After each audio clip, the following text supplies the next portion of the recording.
Good morning, students. Welcome back to the session on Ind AS. So today we plan to continue with our discussion on consolidation.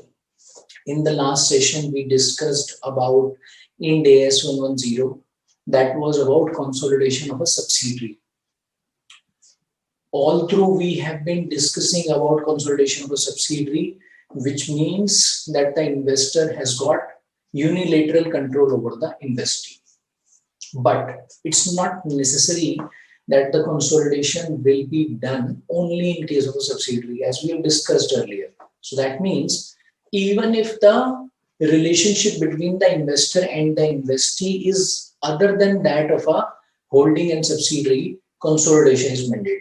And some of those relationships could be in the nature of joint venture, or the investor is having significant influence over the investee, wherein the investee becomes the associate of the investor. So now we will start with the next stage, or you can say the hierarchy that we followed, that once we understand that the investor does not hold unilateral control over the investee, then what's the next step? Okay, yeah. So when we get into this assessment of having control over the investee or not, the next step would be to check whether the investor has got joint control over the investee or not. Now, what do you mean by joint control? So joint control can be understood with the help of this situation.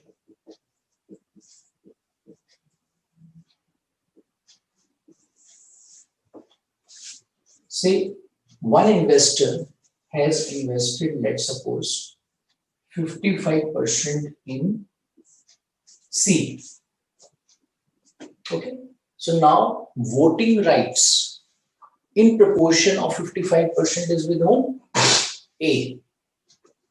But let's suppose there is another party who holds 45%. Now there are only two investors in this situation.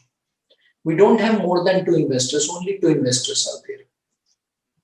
And the understanding between these two investors is such that if any decision in respect of critical matters, you remember the critical matters? How do we term them? Under Ind AS, in respect of critical matters, we give the terminology relevant activities. Remember? In case of unilateral control, we understood the same point. Yeah. Now, when it comes to joint control, or when it comes to the relevant activities, they will remain same. Yeah, they will remain same. Now we need to understand whether in respect of those relevant activities, any decision can be taken by A alone. So we need to know, no, A doesn't have that sole power. So then we check it for B.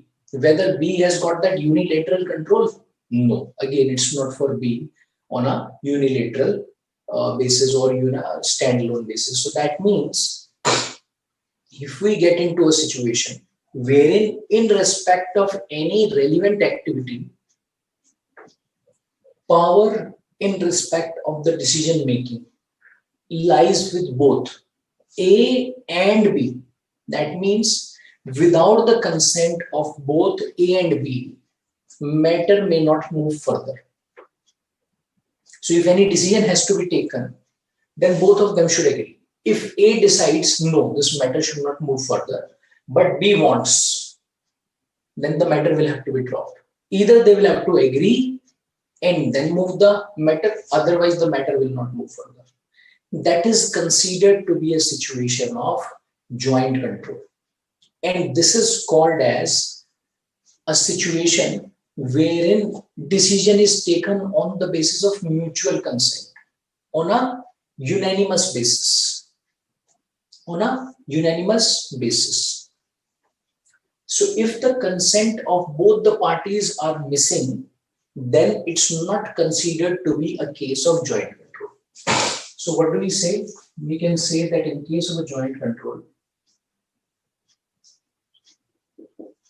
decision making has to be on the basis of unanimous consent, number one.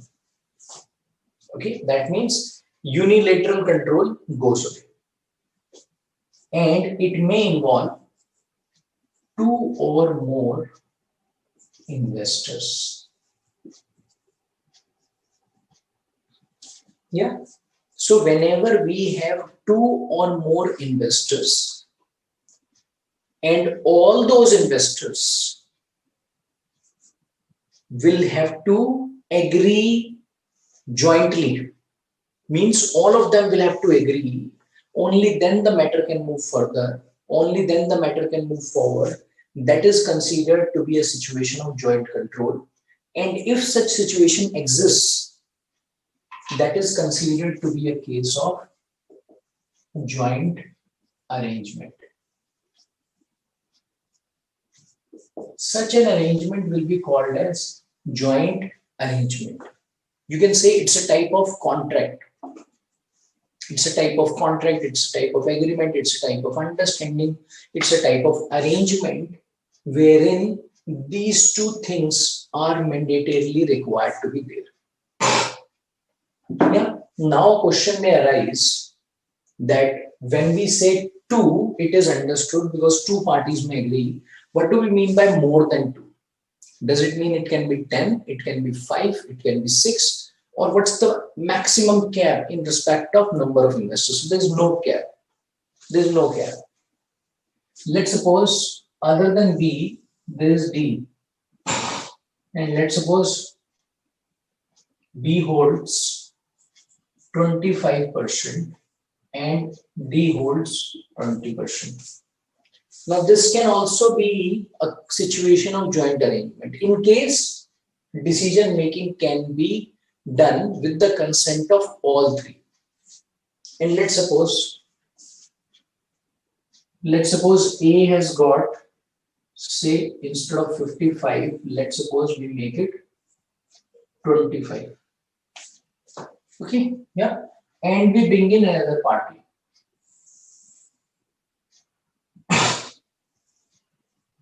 Let's suppose we bring in E. E has got 30%. Now, is it possible to have joint arrangement over here? Yes. The most important point is that in case of a joint arrangement, consent of all the parties is required in respect of relevant activities. So if that consent will be there, then it is fine. If that consent will not be there, then it will not be considered to be all right. Okay. All of you clear on this? Yeah. Now with this understanding, let us now move to this section of the study material. You can all go to this page number 4.117. You can all go to page number 4.117, please.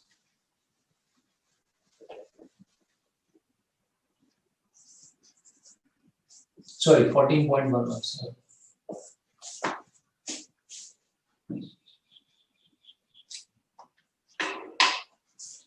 So it gives some characteristics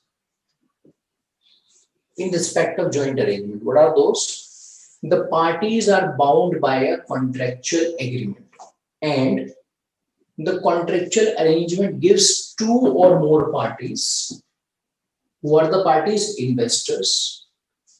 Joint control of the arrangement. And what is joint control?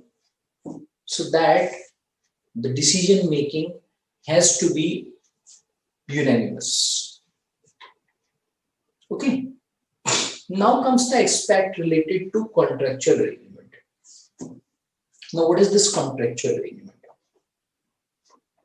If we look at contractual arrangement, we get an understanding as if there should be a signed agreement in writing between the parties. Isn't it? That's the meaning of a contractual arrangement. Otherwise, what do we mean by a contract? See, contract is something which you have to understand in the context of a contract only.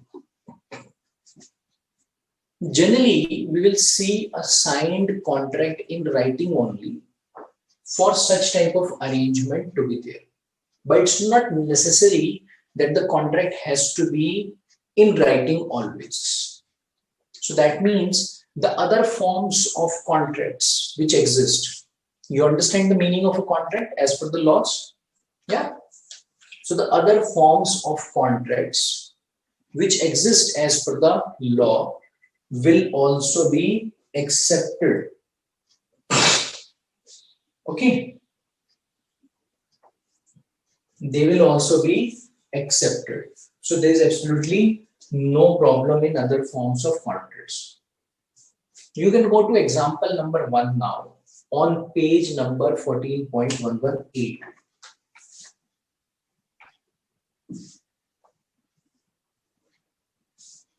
A Limited and B Limited incorporated a new entity, AB Limited. Articles of Association of AB Limited defines terms of contractual arrangements between A Limited and B Limited. The contractual arrangement describes the terms of arrangement between two or more parties that are involved in the activity that is subject of the arrangement.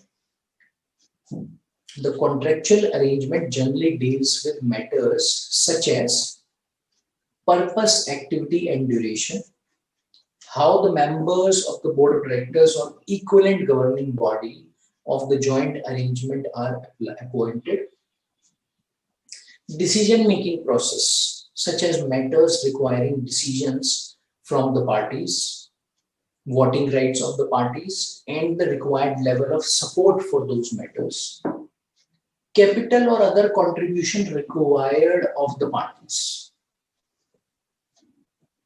how the parties share assets, liabilities, revenues, expenses, or profit or loss relating to the joint arrangement. Yeah. See, in simple terms, what you need to understand always is that in case of a joint arrangement, parties are working in a joint manner. Joint manner means with mutual consent only. So there is no way a matter can be finalized without mutual consent. If that would be the case, then such a contract will be considered to be a joint contract or a joint arrangement having joint control. And in such a case, this C and A will be considered to be having a joint arrangement. Okay. Now this joint arrangement may take two forms. This may either be a joint venture or a joint operation, on which will come slightly later as to what will be a joint venture, what would be a joint operation, and what's really the difference between those two. First of all, we can now look into certain examples to have better understanding over this concept of joint control first of all. Okay, yeah. So let's move on to illustration number 1 on page number 14.12. See you.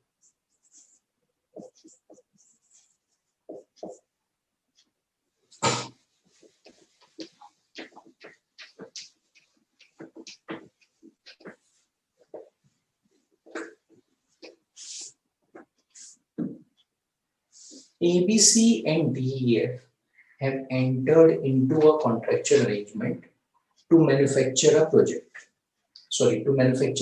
and sell them in retail market.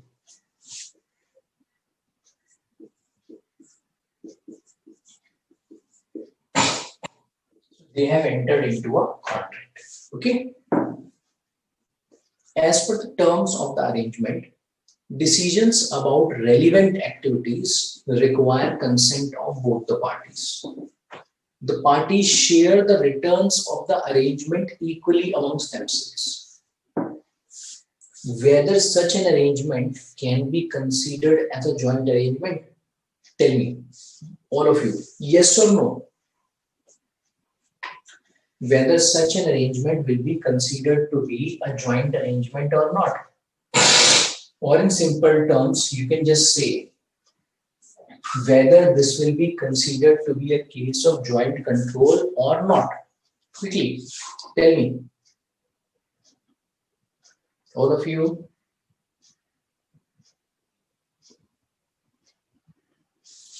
Yes, quickly, I'm waiting for a response. Whether this will be considered to be a case of joint control or not. Yes, quickly.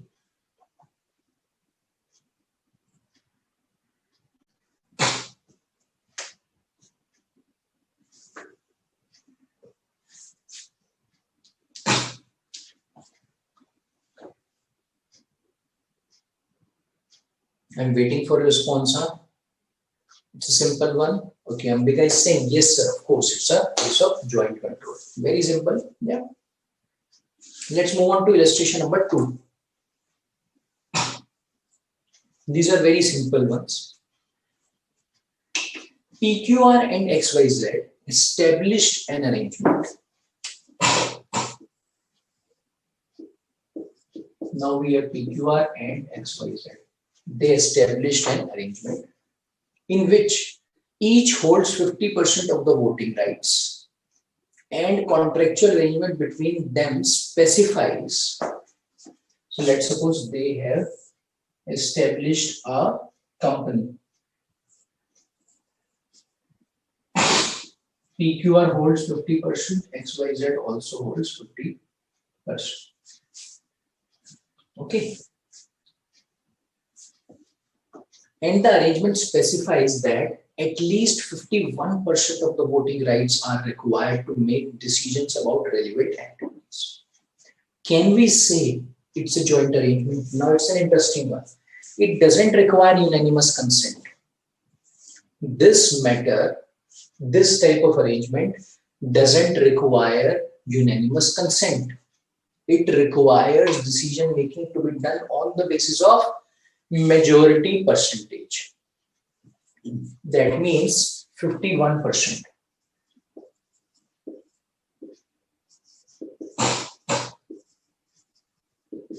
Majority basis, that is 51%. So now in this case, whether this arrangement will be considered to be a joint arrangement or not. It's an interesting one, huh? Yeah? Okay. Chavi and Kaustav answered the previous one, and I am waiting for a response on this illustration number 2 now. It's an interesting one. Please tell me whether this arrangement will be a joint arrangement or not.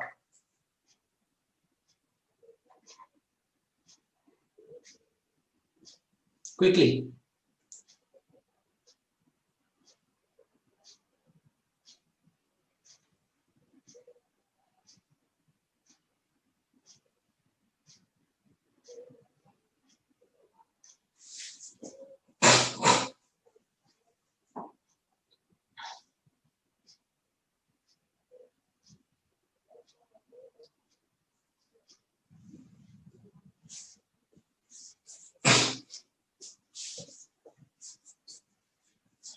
Chavi is saying yes, this one will also be a joint arrangement. What about others? Ambika is saying yes, because for decision of 1%, consent of other party will be required. Of course, yes, that's true. Very good.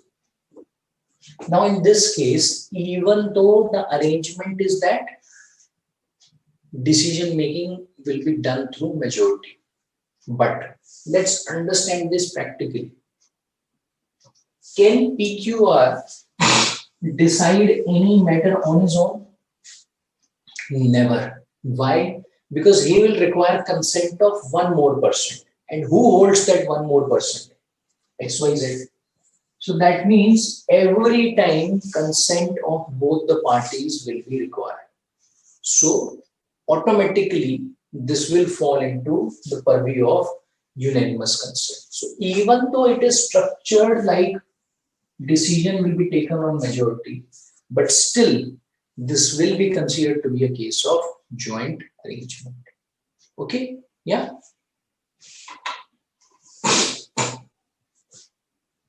Let's move further on to illustration number 3.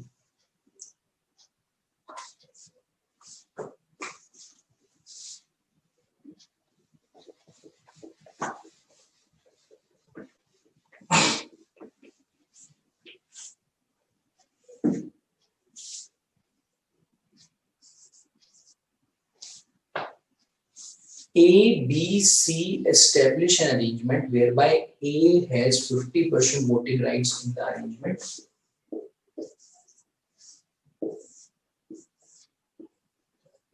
A has 50% voting rights. B has 30, C has 20.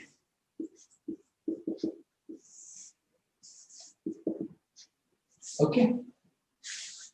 Contractual arrangement between A, B, C specifies that at least 75% of voting would be required in respect of decision making over the relevant activity. So will this be a joint arrangement or not? I think this will be an interesting one. Okay, Kostov answered the previous one. He said yes, it has to be a joint control. Now around this one, tell me whether it will be a joint arrangement or not.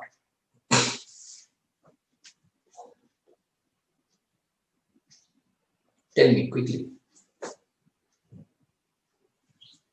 At least 75% will be required.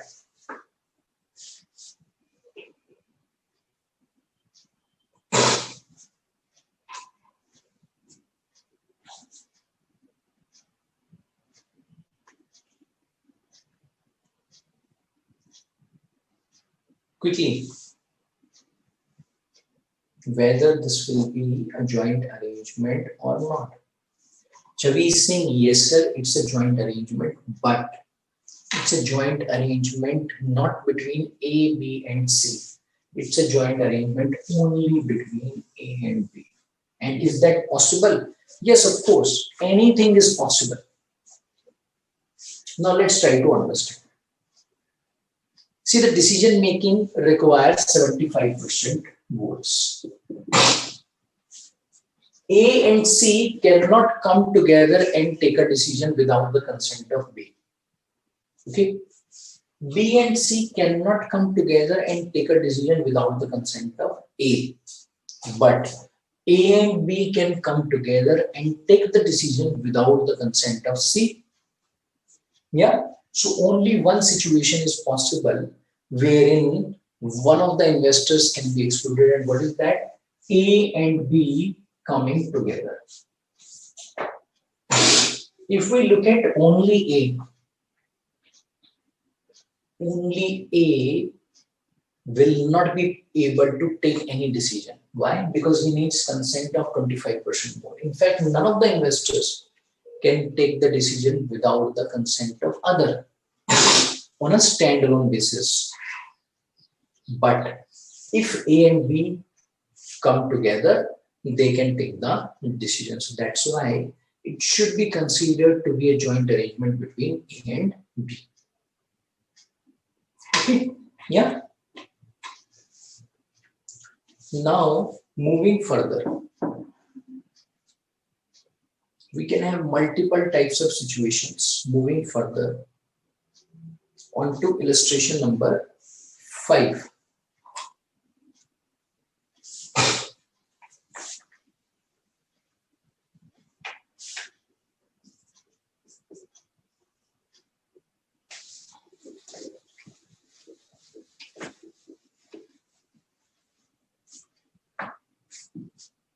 A and B,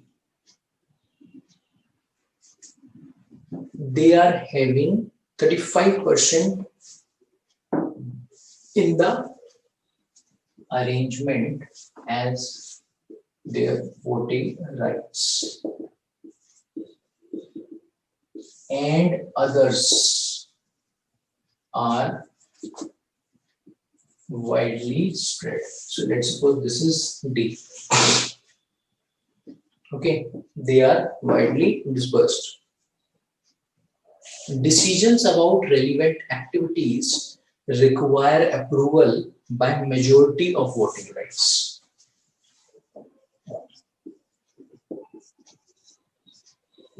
So majority will decide any matter. Can we say that it's a joint arrangement? Yes or no? And if yes, how do we say that? And if yes, how do we say that? Yes, quickly. I can see responses from Chavi, Ambika and Kaustubh coming up, but not from others. I would suggest all of you should answer this, please. See, the answer that you give will only help you to understand the concept in a better manner. So it doesn't matter if it goes wrong, but please try to attempt this. Okay, and it's a very interesting concept. Very, very simple, interesting concept. Quickly. Now in this arrangement, what will you say? Whether there is any joint control or not. Ambika is saying yes, sir. There is a joint control because for decision, majority is required. But when you say there's a joint control, who are the parties involved? So Ambika, I'm waiting for the response. Who are the parties involved? Chavi is saying yes only if contractual arrangement is there. But once again, you need to tell me who are the parties involved, between which parties you are saying there's a joint control.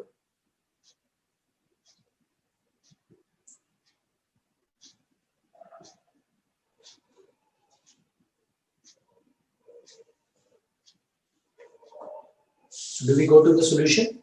Yeah? Okay. Now in this case, majority is clearly existing between A and B. See, if they come together, they can always get into a situation of majority. And even if you look at it practically because others, these 30%,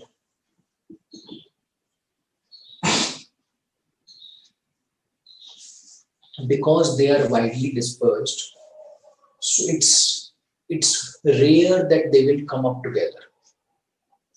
It's rare that they will come together and try to form a majority. Yeah, and even if they come together and if A and B take a decision, they can just get it finalized because they will have the majorities. That's why it can be considered to be a situation of joint arrangement between A and B. All right, clear? Okay, now moving further on to illustration number 6.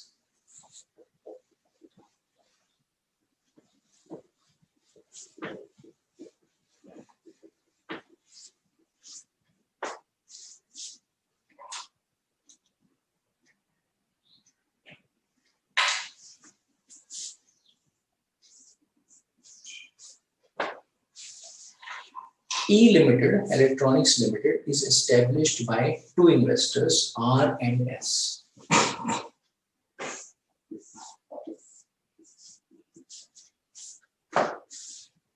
Investors are holding 60 and voting 60 and 40 of the voting power.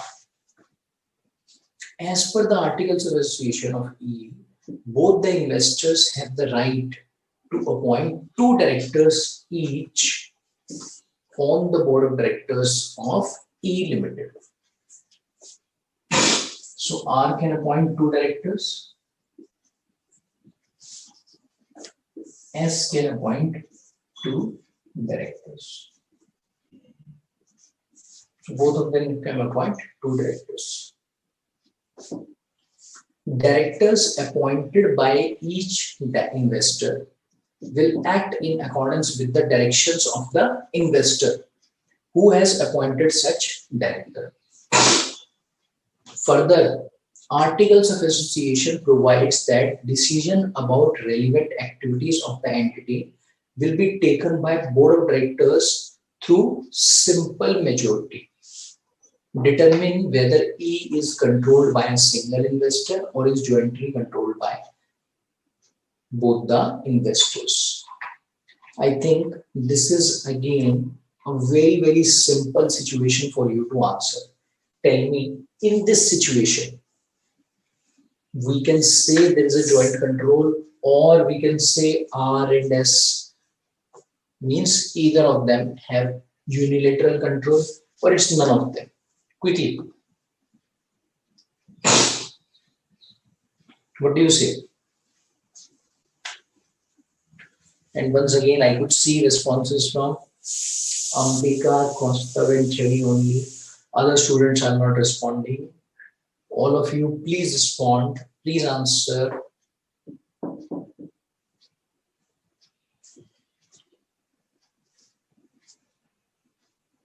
Okay, Ambika is saying there is a joint control, sir, because 3 directors are required for taking a decision. Now let's understand. In case of E Limited, there are 3 directors.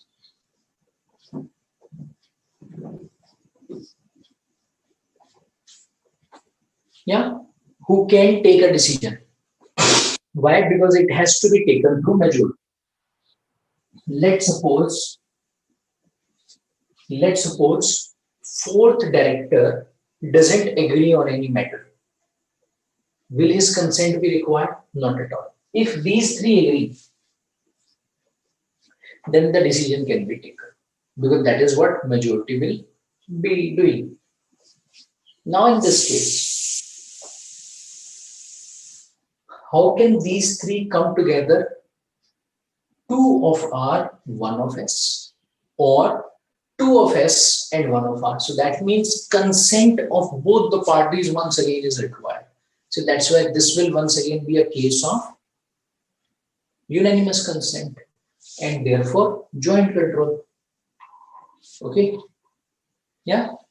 Kostav is saying E is jointly controlled because decisions about relevant activities will be taken by board by simple majority, and this simple majority is possible only when both the investors are agreeing to that matter. Otherwise not possible. Okay.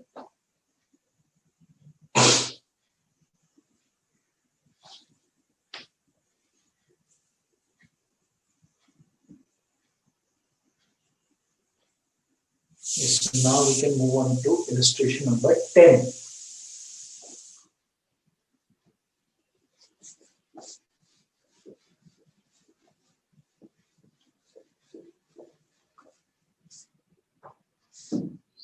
On page number 14.124.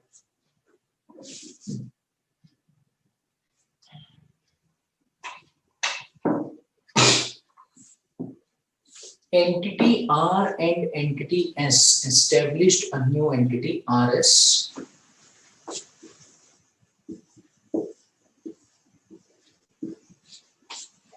And they have an objective to construct national highway and operate the same for a period of 30 years as per the contract given by the government authorities. As per the Articles of Association of RS, construction of highway will be done by entity R.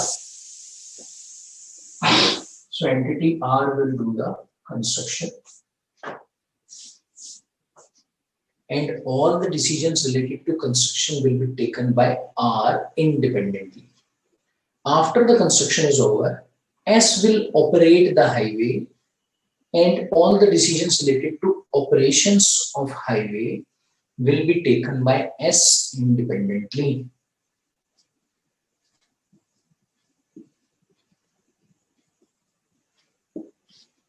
Okay. However, decisions related to funding and capital structure of RS will be taken by both the parties with unanimous consent. Now you need to tell me whether RS is a joint arrangement or not. Quickly.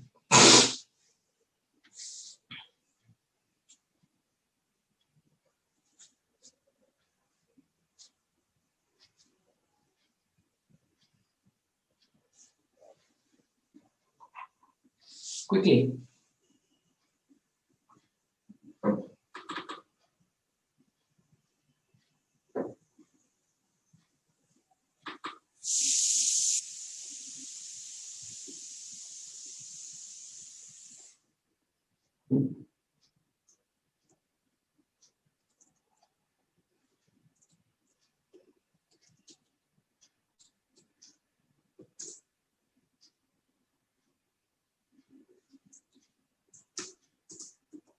All of you, quickly, tell me.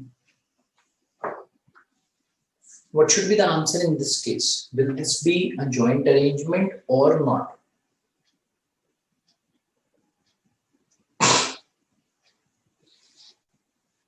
Now, few of the things seem to be mixed up over here. Yeah. So that's why it will be interesting as to how do you analyze it. I'm waiting for a response. Quickly,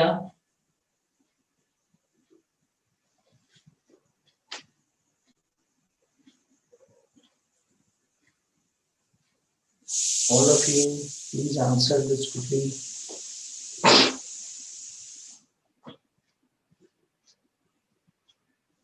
Yes, tell me, what will be the response? Quickly.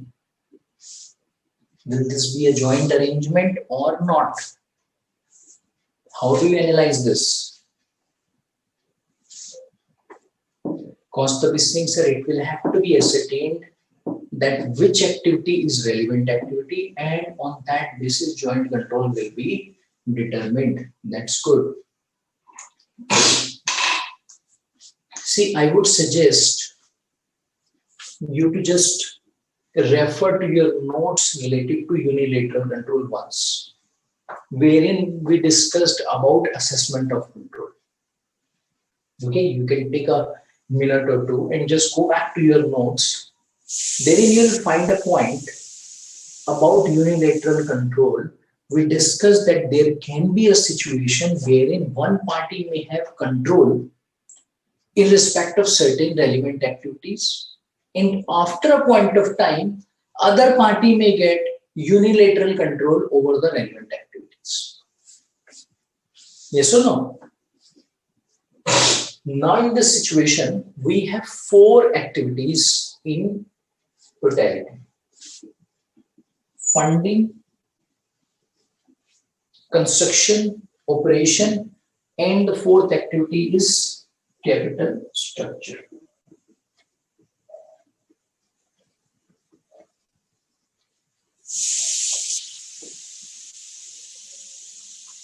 Okay, yeah. Now, if we look at R and S independently, any activity related to construction will be decided by whom? R. So we can say that till the time construction is not completed,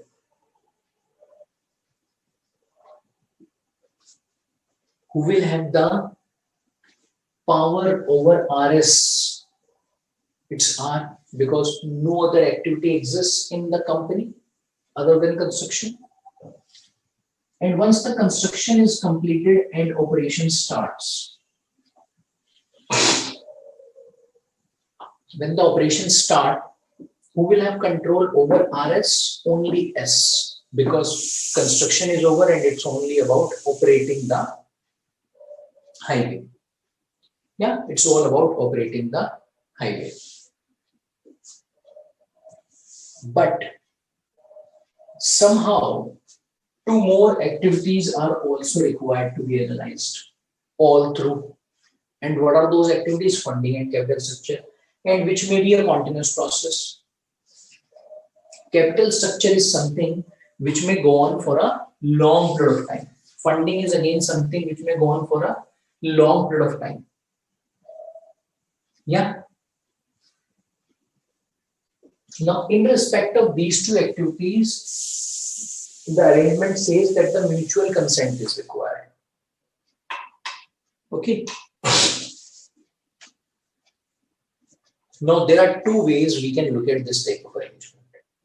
One, we can say that these 2 are relevant activities, and there is no doubt that funding and capital structure happen to be relevant activities. And we can say that these are more of operational matters. These are not the relevant activities. These are more of operational matters. These are more of day-to-day activities in relation to which powers have been assigned to R or S. But arrangement is a joint arrangement. Or the other way to answer this would be that out of these four activities, we analyze which of these activities would be the relevant activities by checking as to which activities will significantly impact the returns of the industry. Something which we discussed in case of unilateral control when we were doing Ind AS 110. On that basis, decision will have to be taken whether R will have unilateral control, S will have unilateral control, or both of them will have joint control. Okay, clear on this? So in the exam, if you come up with such type of questions, you will have to explain all of these situations with the reasoning as to why you think such type of situations are possible. Clear? Yeah.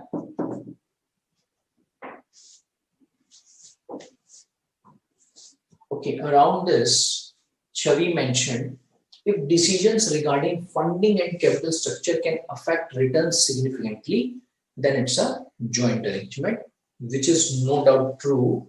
But at the same time, you also need to understand that these two may also impact the return significantly. Ambika is saying it's a joint control because decision of funding is requiring unanimous consent, which is fine. But capital structure, construction and operations means operating of highway, they can also not be ignored because they are also critical activities. All right.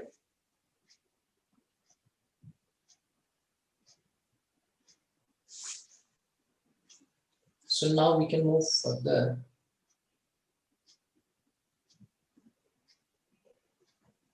We can move on to illustration number 12.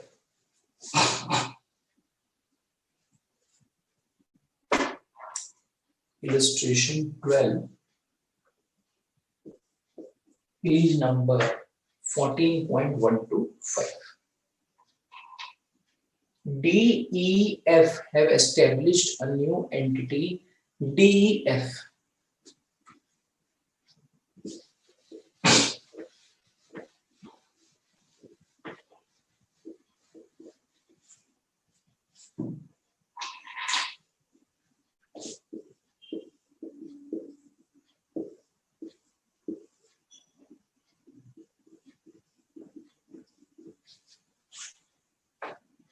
As per the arrangement, unanimous consent of all the three parties is required only with respect to decisions related to change of name of the entity, amendment to constitutional documents of the entity to enter into a new business, change in the registered office of the entity, etc. Decisions about other relevant activities require consent of only D and E. Means other than these three activities which are specified, only D and E. Means D and E will take the decision in respect of other relevant activities. Whether F in this case is considered to be having joint control or not. Now clearly we can say that there is one relevant activity, 2, 3, which have been specified, and fourth is others. Question specifies that all of them are relevant activities, and for all of them consent of D and E is mandatory. However, for 1, 2 and 3, decision making of D and E will also require decision making of F. Means F is involved only in these three matters. Otherwise, it's all DAT. So clearly we can say it's a joint arrangement between D and E. But the question is whether F will also be a party to this joint arrangement or not.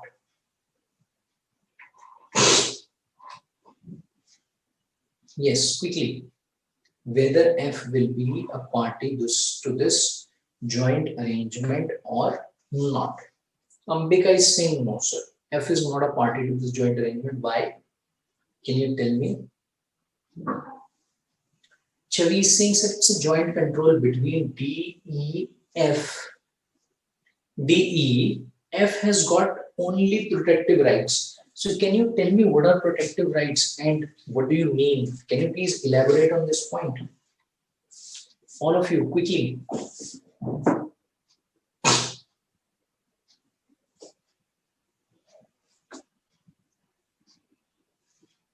Just tell me quickly.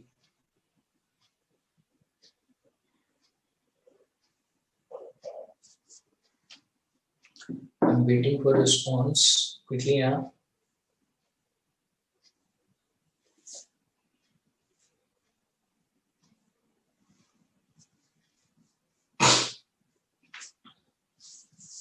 Yes, quickly.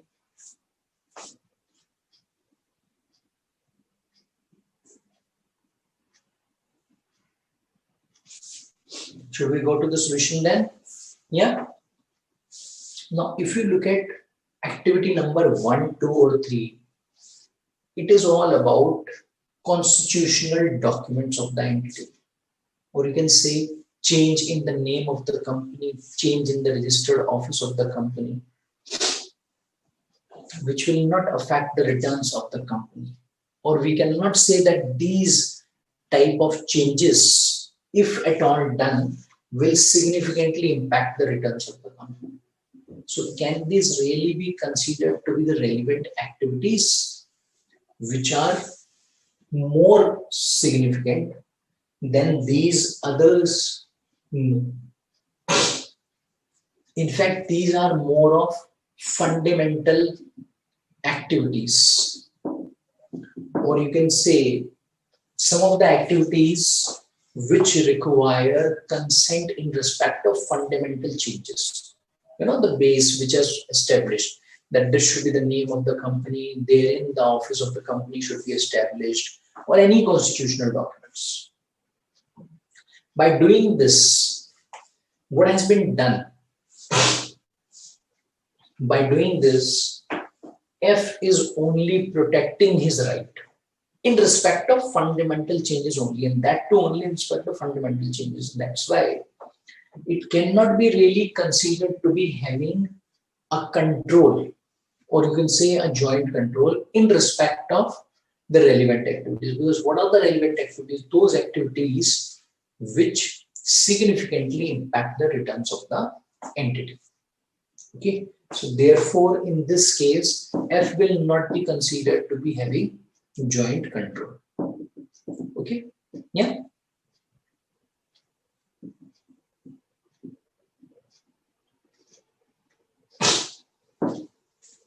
We can pick up now this last illustration, and after this we'll move further.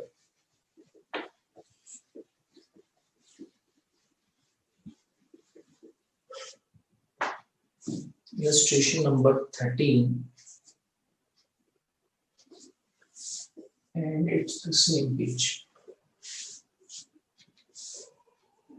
A and B established a contractual arrangement whereby decisions related to relevant activities are required to be taken by unanimous consent. So that means A and B have a venture, say B, and the decision making has to be unanimous. However, in case of any dispute with any vendor or customer, entity A has the right to take necessary decisions for the resolution of disputes. Entity A has the right to take necessary decisions for the resolution of disputes, including decisions of going for arbitration or filing a suit in court of law. What do you call this type of arrangement as?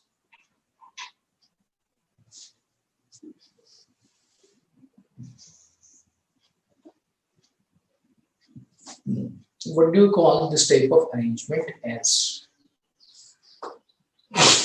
Can we say A and B will have joint control or not? Quickly, can we say A and B will have joint control or not?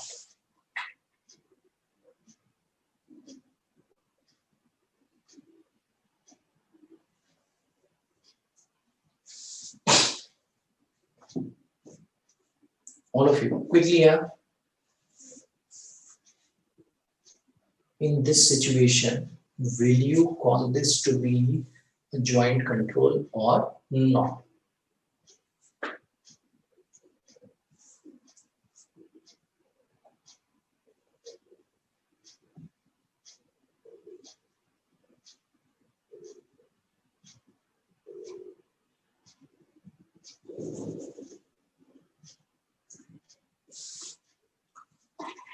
Okay, so let's look at the solution then.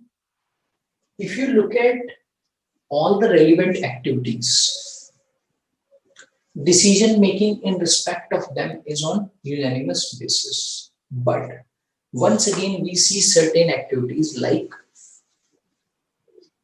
getting into a dispute resolution. See, when will there be a dispute? When over a relevant activity, over any decision, both the parties don't agree. So that means anyways, the matter will then be required to be referred to an arbitrator or say the court of law so that they can get this resolved or so that they can take the decision as to how it has to be concluded now. And in respect of that matter, if one party is approaching the court of law or say the arbitrator, can it be considered that that party has got extra rights, or will that have any impact or significant impact on the returns of the entity? No, not at all. For this entity, such type of matter will not have any impact on its returns. So that's why such type of matter is what? Not a relevant activity. So that's why A and B in this situation should be considered to be having joint control. Okay, clear? Yeah. And Koskov is saying, yes, sir, it's a joint arrangement. And same is the response from Chavi. Very good. And now we can look at one flow chart on the next page. We can look at a flow chart. Ambika is also saying, in case of question number 13, it's a situation wherein A is having, I think, control. Anyways, we have discussed about it. So let's look at this flow chart, please. On page number 14.126. See, whenever we will look at any contractual arrangement, what do we see? Does the contractual arrangement give all the parties or a group of the parties control over the arrangement collectively? If we say no, then it's not a joint arrangement and we move out of Ind AS 111. Okay. Now, which Ind AS will apply? We'll have to consider that separately. If we say yes, then we need to check, do the decisions about the relevant activities require unanimous consent? If we say no, if the unanimous consent is missing, then once again, can it be a joint arrangement? No, and therefore we move out of Ind AS 111. But if we say yes, then we will say that it's a joint arrangement. It is having joint control, and in which case,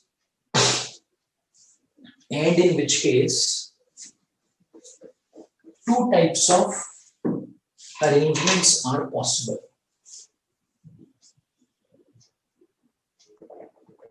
So now we are saying we have a joint arrangement. Now joint arrangement can be of two types.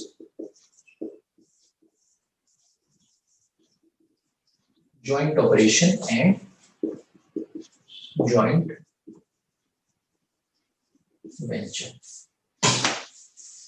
And please remember that unlike under Indian GAAP, wherein three situations are possible, under Ind AS 111, only two situations are possible. Means a joint arrangement can either be a joint operation or a joint venture. Okay. Now, what is a joint venture? What is a joint operation? And how do we differentiate between these two?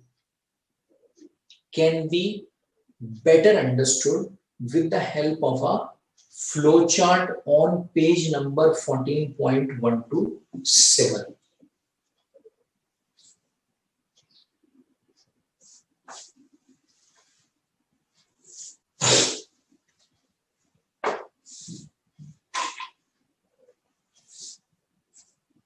Let's go to this chart, please. Yeah, you are on this chart. If you can go to this chart on page number 14.127. Now we are beginning with a joint arrangement. So it's clearly established that there's a joint arrangement wherein all the parties have got joint control. Okay, so that means joint control exists. Now the question is that whether this joint arrangement will become joint operation or joint venture. So in such a case, first thing that we need to check is whether that structure, whether that joint arrangement is in the form of a separate vehicle or not. Now, what do you mean by that? The legal form of the separate vehicle, the terms of the contractual arrangement, and whether the relevant other facts and circumstances indicate that it is structured in a way that it has to become a joint venture, then it is a joint venture, otherwise it's a joint operation. Now let's try to understand this in a better manner. Okay. Let's suppose A and B form a joint arrangement. I'm saying joint arrangement. And the understanding is such that A will bring in its assets, A will have its liabilities, yeah, and A will have its share of profits or losses. B will bring in its assets, B will have its liabilities, and B will also have share of profits or losses.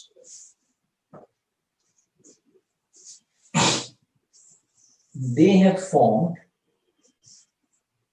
a consortium. You can say they have formed a consortium. Consortium, you can say it's not really a company. It's an understanding. It's an MOU between A and B that they will work jointly. That this is how they will work. So they will work jointly.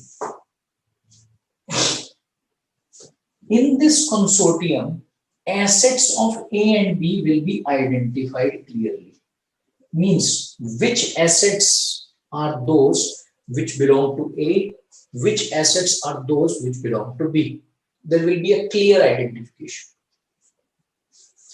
When this arrangement will end, obviously any arrangement will have to come to an end someday.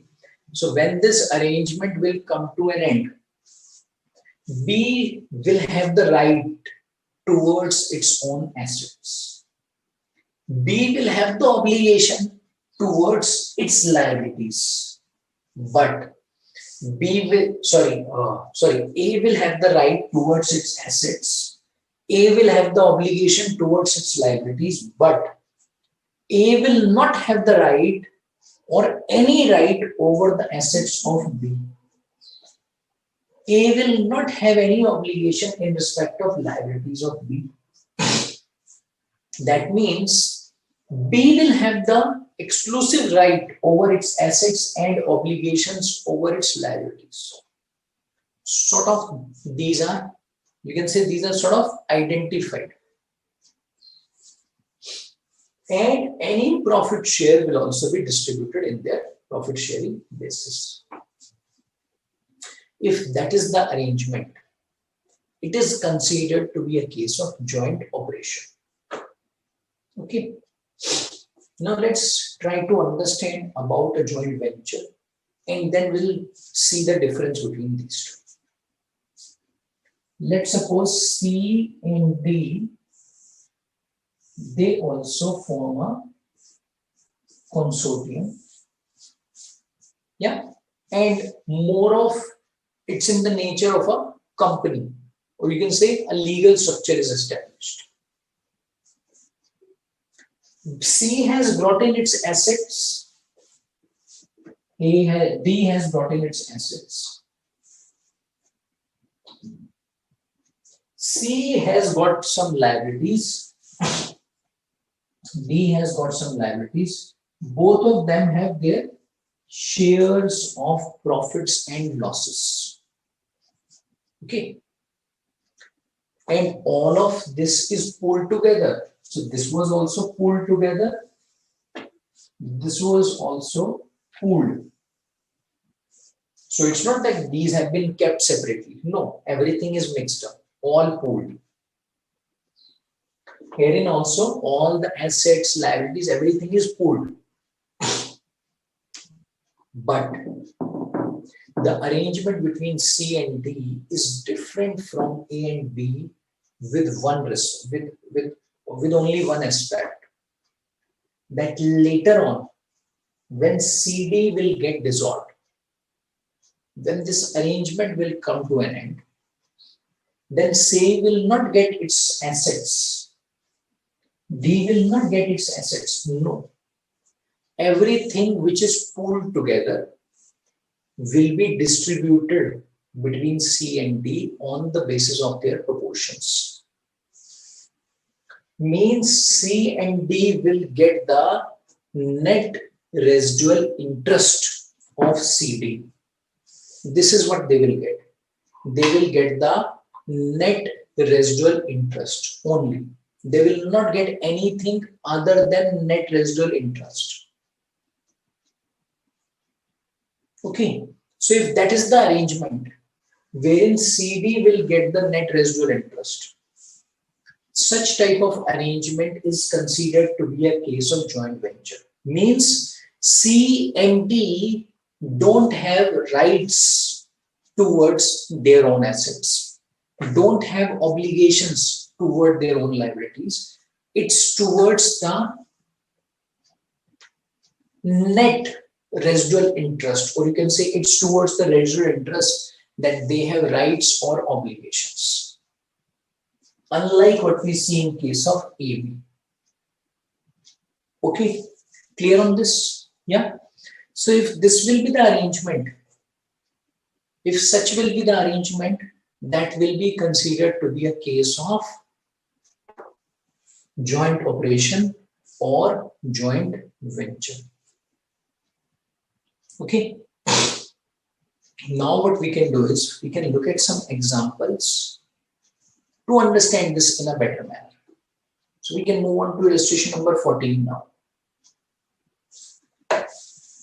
because it will be best understood by practicing some examples.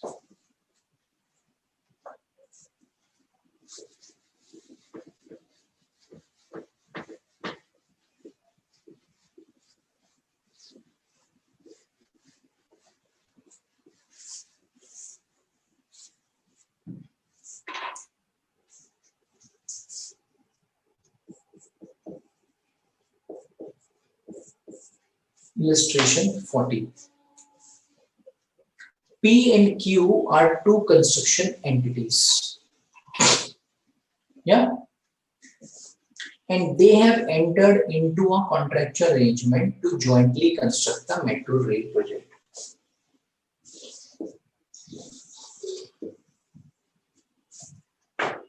Okay. They have entered into a contractual arrangement to jointly construct a metro rail project.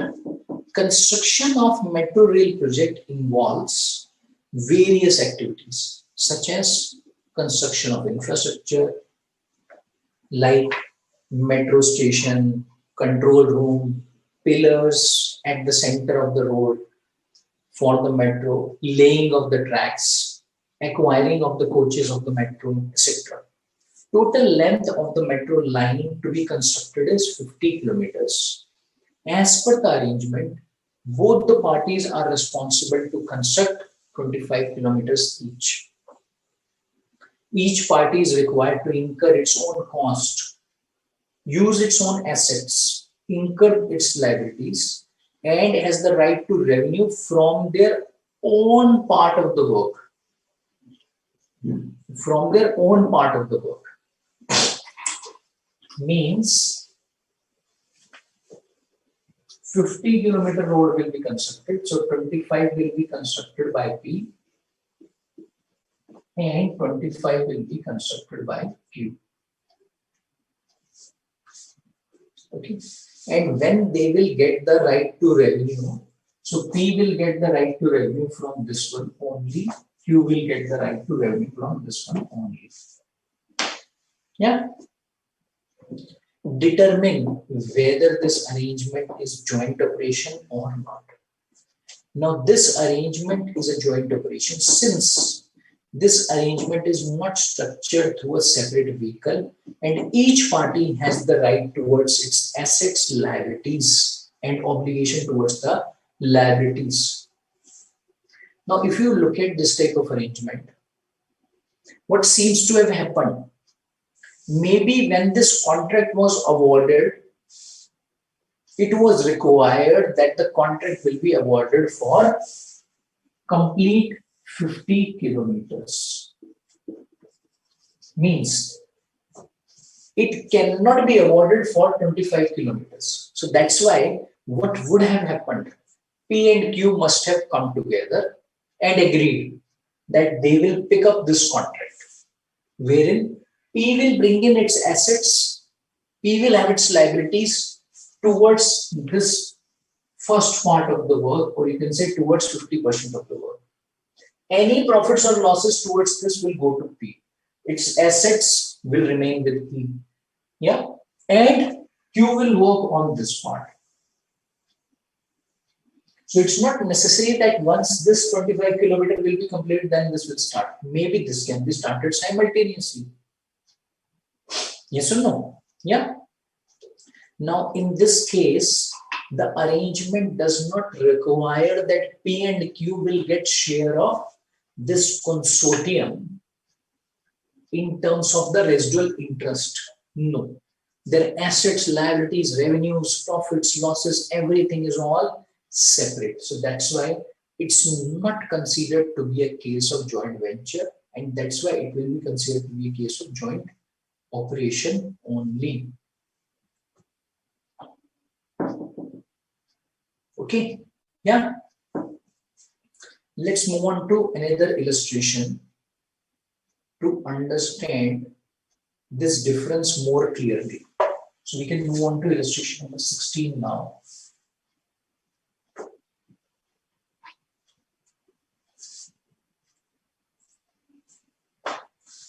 Entity X and Y are engaged in the business of engineering, procurement, and construction. Means they are into EPC. Both the parties have jointly won a contract from a customer to execute an EPC contract, and for that parties have established a new company XY. The contract will be executed through XY.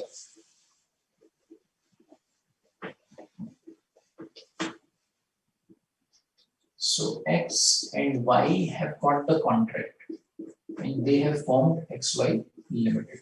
Now please understand the difference. In the last arrangement of PQ, no PQ Limited was formed, and who was doing the work? P and Q. Now they have formed an entity and XY Limited will do the work. It's not X doing the work or Y doing the work. No. All the assets required for execution of contract will be acquired and liabilities related to execution will be incurred by XYZ. Now XY will have its assets. XY will have its liabilities. X and Y will have their shares in net profits of XY in the ratio of shareholding, that means 50% each. Assuming that arrangement meets the definition of joint arrangement, determine whether it will be joint operation or joint venture. I think it's very simple. If X and Y have invested in XY Limited, what do they get? They will get their share of residual interest. You remember residual interest? We spent significant time on this in case of Ind AS 109. When we discussed Ind AS 32 financial instruments, we talked about residual interest. Now, what will X and Y get from this XY Limited? Only the residual interest. That's why it cannot be more than residual interest. They will not say that these assets are mine. X cannot say that these assets are mine, so I'll take up these assets when XY gets dissolved. No.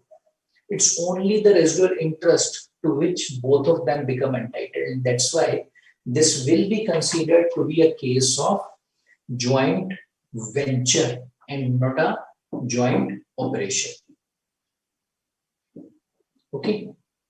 Clear on this? Yeah. Now what you can do is you can move on to page number 14.131 and there's a table.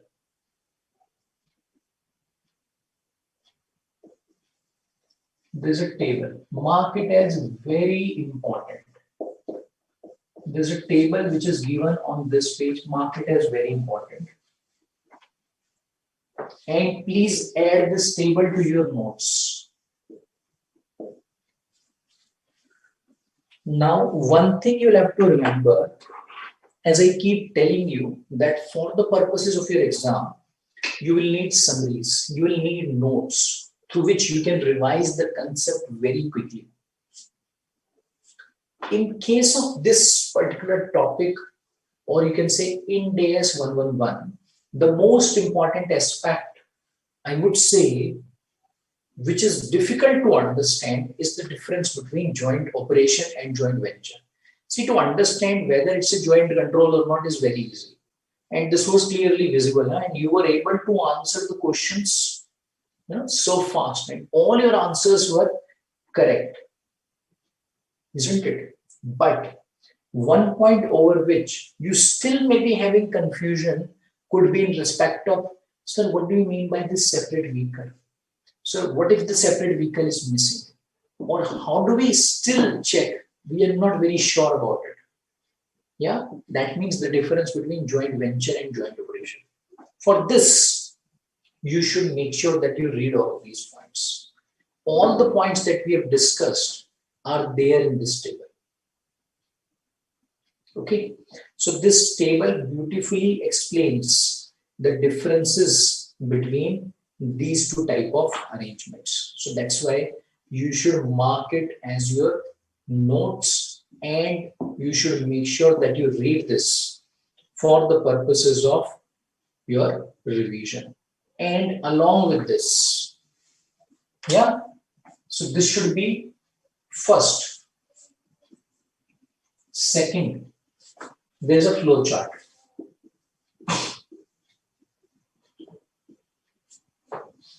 Which is given on page number 14.134. So I can also add the page number. So table on page number 14.131, and then there's a flow chart on page number 14.134. There's a flow chart on page number 14.134. Okay, yeah. This one also should be added to your notes, and both of them will explain you the difference between joint venture and joint operation. But I would suggest that you should move to this flow chart after going through the points of the table. See, when you will read the table, you may not understand all the points. You will get more clarity when you will go to the flow chart. But before going to the flow chart, it's better you read the table. And maybe after going through the flow chart, you can come back to the table. Yeah, because flow chart has explained the points in more detail. That's why I'm saying this one. But please add it to your notes. Both of them are very important. So later on, when you'll revise this chapter, other than the definition of joint control, this is something you should read to wind up your understanding, or you can say to just, have complete understanding around this chapter. That's it. There's nothing beyond this in this chapter. The rest all is all about practicing the questions and nothing beyond that. All right. Yeah. So let's go through this flow chart now. So first of all, we check the legal form of the separate vehicle. Means we need to check, does the legal form of the separate vehicle, what is a separate vehicle? A joint arrangement. Give the parties, who are the parties? Who are the investors? Right to the assets and obligation for the liabilities relating to the arrangement. If we say yes, then what will it become? Joint operation. But if the parties don't have the right towards their own assets, obligations towards their own liabilities, if we say no, then we check whether the terms of the contractual arrangement specify that the parties have the right to the assets. So maybe it's not there through legal form, but contractually it's there. If it's contractually there also it will become joint operation. If we say neither legally nor contractually rights and obligations exist, then we need to check that it may not come through a legal arrangement, it may not come through a contractual arrangement, but still maybe in some other form have the parties designed the arrangement so that its activities primarily aim to provide the parties with an output. That is, parties have rights towards the assets, obligations towards the liabilities. If that is the case, then once again we'll call it as joint operation. If we say no, means clearly, if we say no, investor doesn't have the right towards its own assets, investor doesn't have the obligation towards its own liabilities, then what would it become? It would become a case wherein investor will become entitled to the residual interest, and that will be considered to be a case of joint venture. Clear, all of you? But having said that, please remember that for a joint operation as well as for a joint venture, existence of joint arrangement is a must. And what does joint arrangement require? Joint control. Okay, yeah. So now we are just breaking joint control into two types. So in the exam, don't forget that joint control has to be there. Okay, yeah, all of you clear on this? Now with this understanding, what we can do is we can move on to an illustration. Illustration number 20. This is page number 14.135.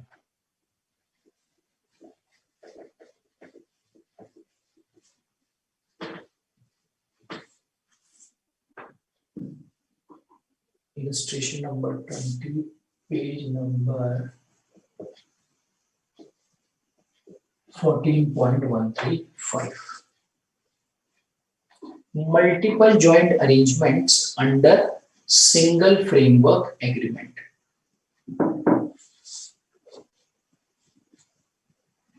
AB and CD have entered into a framework agreement to manufacture. So they have entered into an agreement, AB and CD, to manufacture and distribute a new product, X. The two activities to be performed as per the agreement are Manufacturing of a product, X.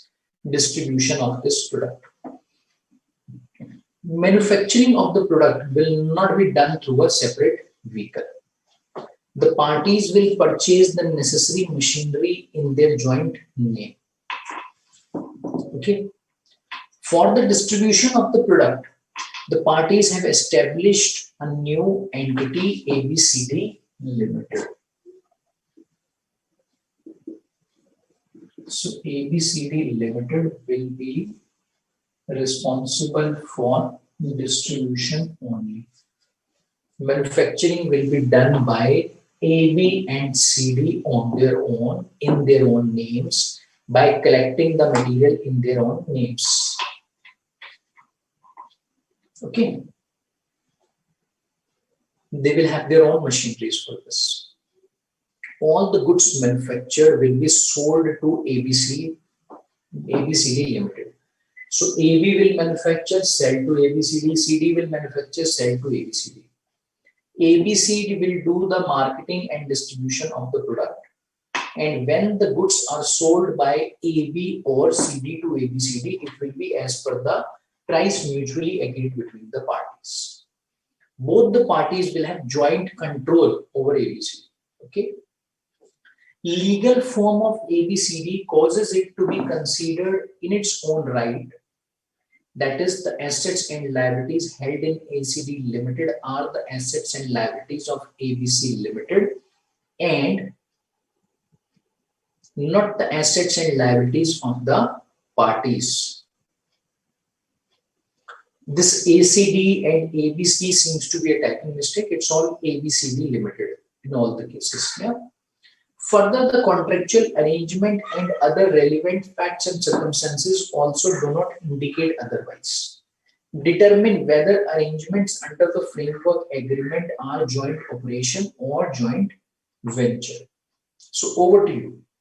Tell me, what would you call this as? Joint venture or joint arrangement? Tell me.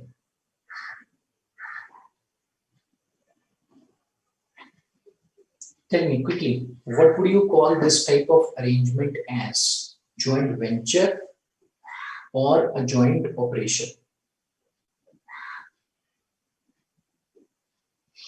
Quickly, I'm waiting for a response. What will you call this type of arrangement as?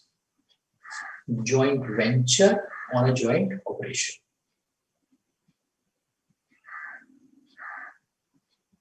Quickly, huh?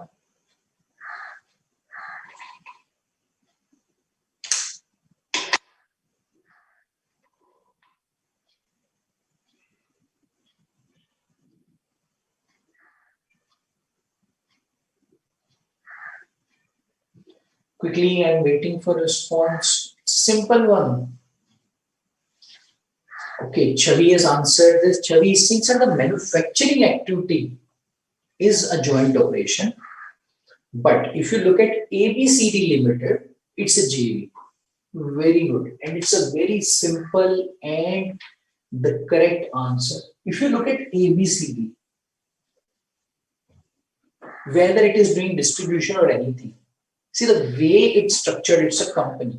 So can AB claim any assets out of ABCD? No.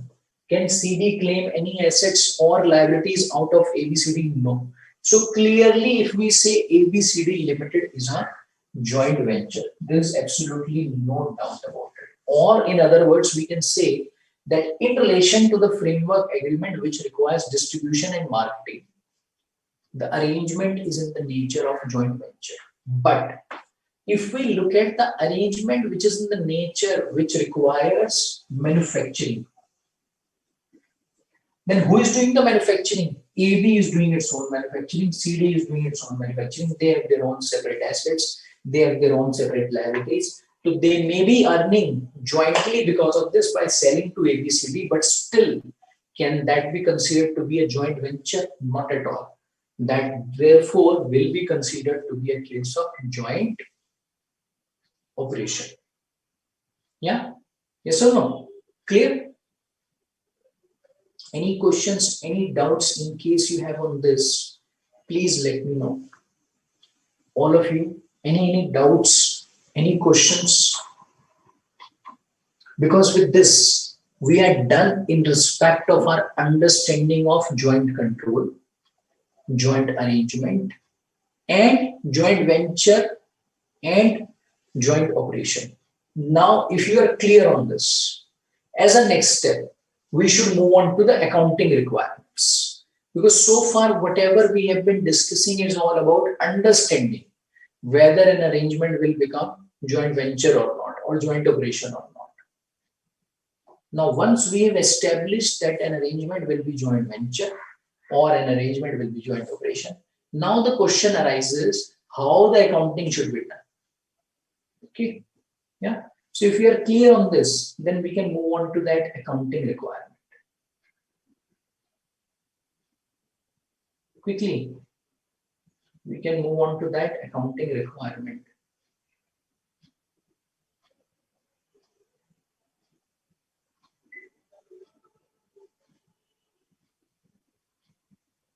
All of you, quickly. Any questions, any doubts? No? You're all clear on this? Okay. So then, as a next step, now what do we need?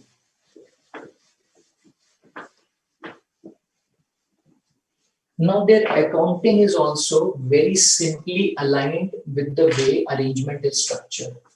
So we could see there are two types of arrangements. One is that of joint operation, and second is that of joint venture. Yeah. Yeah. Now, in relation to their accounting requirements, first of all, let's talk about joint venture. For a joint venture, accounting will be done as per equity method.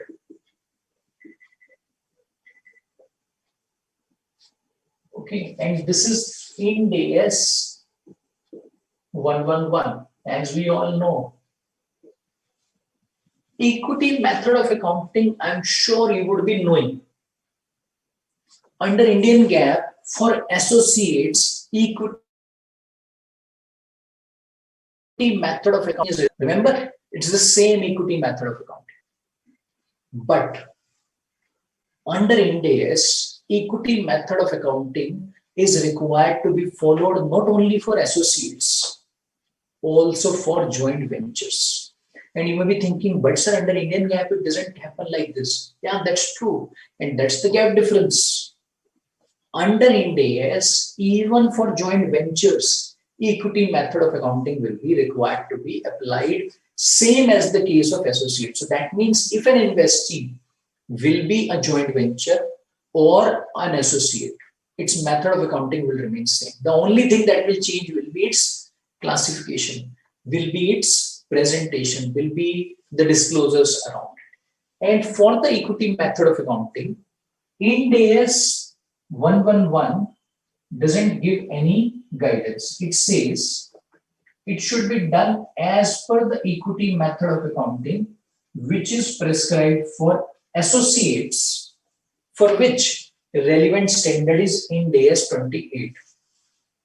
So when we will move on to associates, we will understand what's the equity method. Same equity method will be applied to joint ventures. Okay, yeah.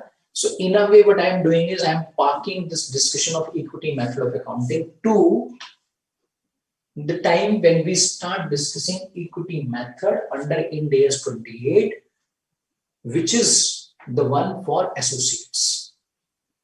Okay, yeah. And around this joint operation, equity method of accounting is not followed. It's a different method of accounting, and for which, we'll need to spend some time. And that's why what we can do is we can just pick up this method of accounting after the break. So we can now take a break. Yeah, after the break, we will start with this method of accounting, and we will also pick up few questions to practice this method. All right, all of you clear on this? Yeah. So we can now get into a break. And in case you have any queries, any doubts, just specify your queries, and we'll have a discussion on that after the break. All right.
Hi, welcome back. So we can now continue with our discussion.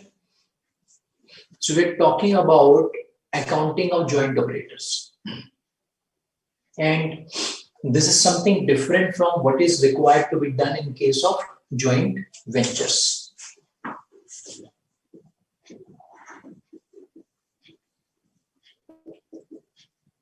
So when we have a situation of joint operation, now what is the accounting that will be required to be followed?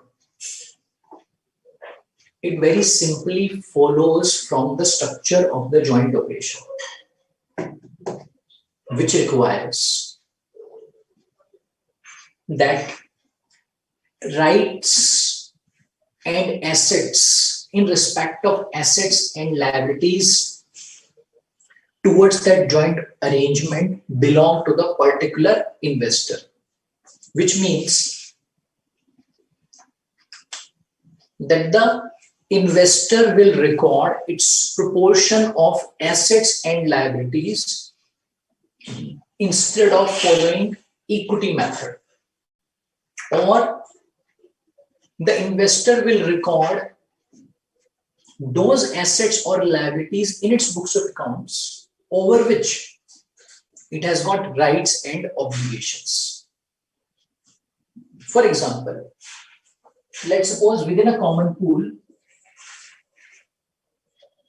we have various assets, asset 1, asset 2, asset 3, asset 4, asset 5, and so on. Yeah.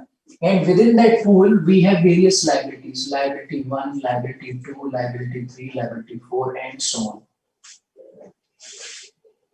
Okay. Now, there are two investors, investor 1 and investor 2. There are two investors. And we understand that investor 1 has got rights over these assets, obligations over these liabilities.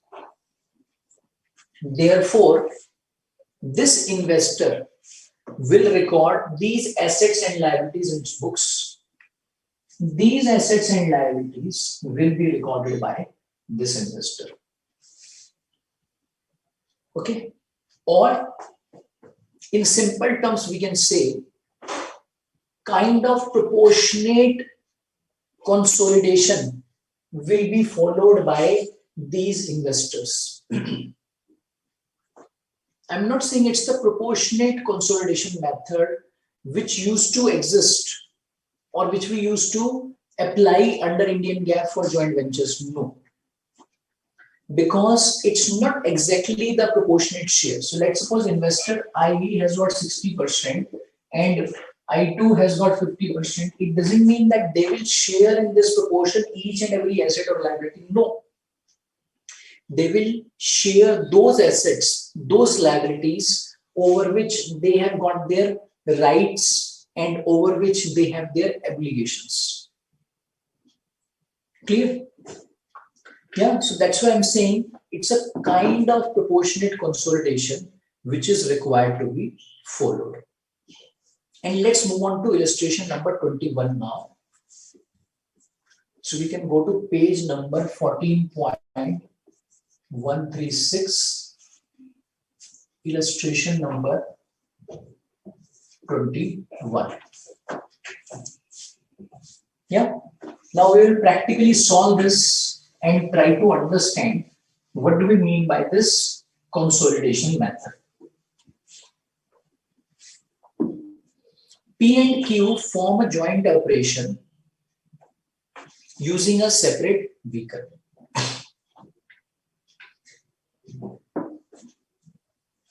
P and Q each own 50% of capital of PQ.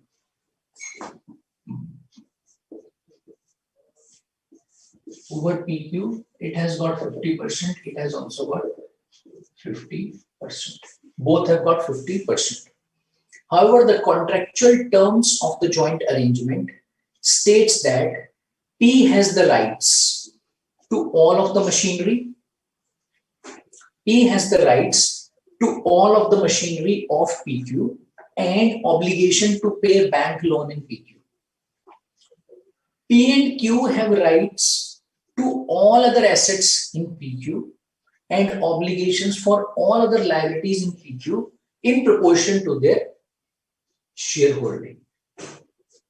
We are also given balance sheet of PQ. Yeah. Machinery, cash, capital, bank loan, other loan, everything is given.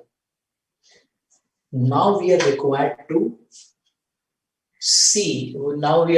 do the accounting of P, wherein we understand that PQ is a joint operation. Okay. So we are required to check as to how P will record PQ or its share of PQ in its books of accounts or in its financial statements. Okay. Yeah. So let's understand. Now, if you look at the balance sheet of PQ, now what is it that belongs to PQ? All the machineries. Yeah. All the machineries. Cash. All the machineries belong to P. But if you look at cash, does it fully belong to P? No. So what will P record in its financial statements? Well, let me just put down this balance sheet to get more clarity. So I'll draw the balance sheet of PQ. So we have balance sheet of PQ. Yeah. In the balance sheet of PQ, we have machinery, 2,50,000. Cash is 50,000. And then there is capital, 1,50,000. Bank loan, 75,000. And then we have other loan, which is also 75,000.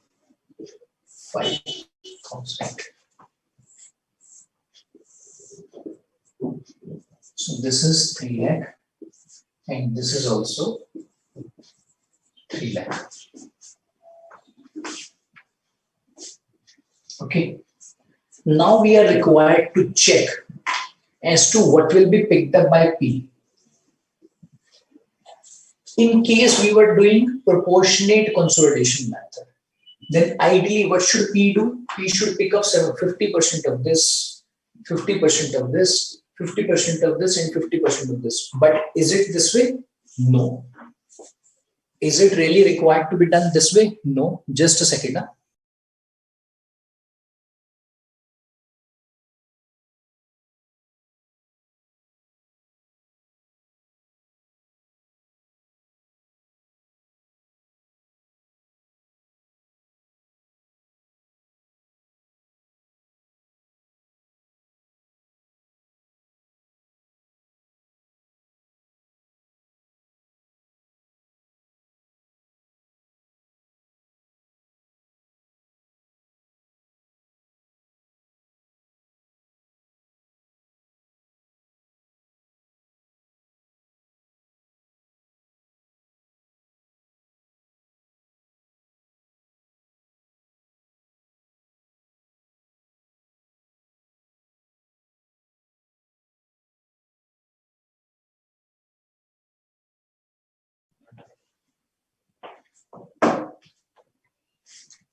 Okay, so coming back to this point, if P was doing proportionate consolidation, he would have picked up 50% of each. But P in this case has the right towards all the machineries. So that's why P will pick up machinery equal to 2,50,000. P will pick up cash only to the extent of 50%, 25,000. So this will come 100%. This will come 50%. Understood the difference between proportionate consolidation and this method of accounting? Yeah. And now, in this capital, again, what's the share of P? 50%. So that will also be picked up 50%. This will also be picked up 50%. But this bank loan, as per the arrangement,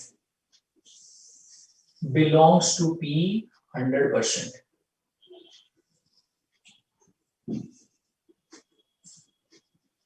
This bank loan belongs 100%. So this will be picked up 100%. And if we look at this other loan once again does not belong to P completely. So that means P doesn't have full obligation towards the other loan. So this will be shared in the proportion of 50%. Okay, clear? Understood as to how accounting of a joint operation will be done? All of you clear on the accounting requirement of joint operation? Yeah, clear? All of you on the accounting of joint operation? Any questions, any doubts? In case you have on this, please let me know. It's a bit different type of accounting, okay, which did not exist under Indian GAAP. And as I told you, it's not completely proportionate method which is required to be followed. As you can see, it's not completely proportionate. It's on the basis of the rights and obligations that you pick up the assets and liabilities. And this is how accounting will have to be followed in every situation. Tell me if you have any questions, any doubts around this. Quickly.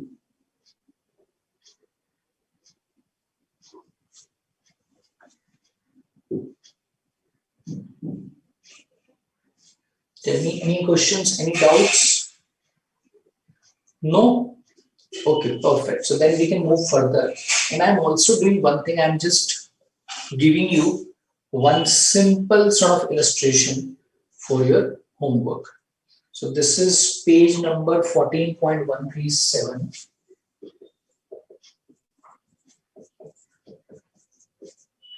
Illustration is 20. You should write this for your homework. Huh? A very simple one. Once again, on the similar lines of this illustration number 21.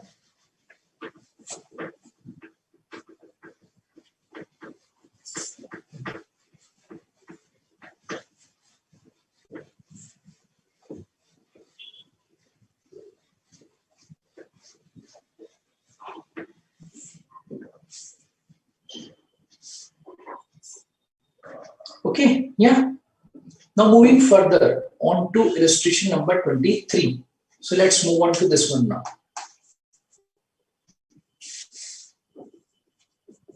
(14.138) illustration 23. Yeah, so we'll practice some more questions for this joint operation only. A Limited is one of the parties to a joint operation holding 60% and the balance 40% is held by another party.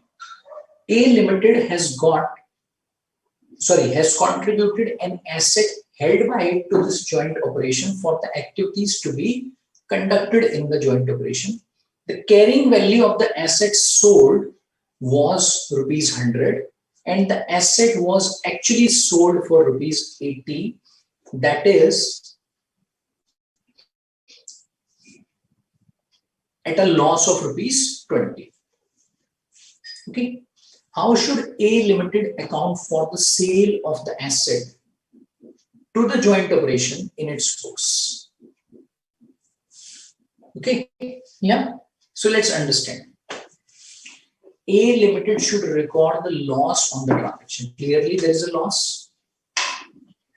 Asset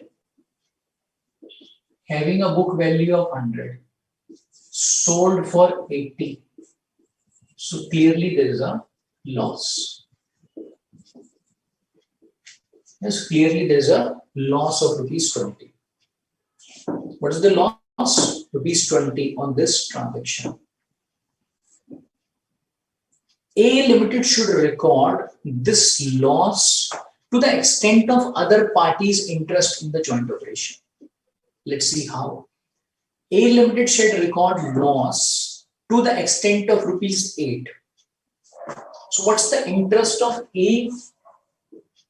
60%.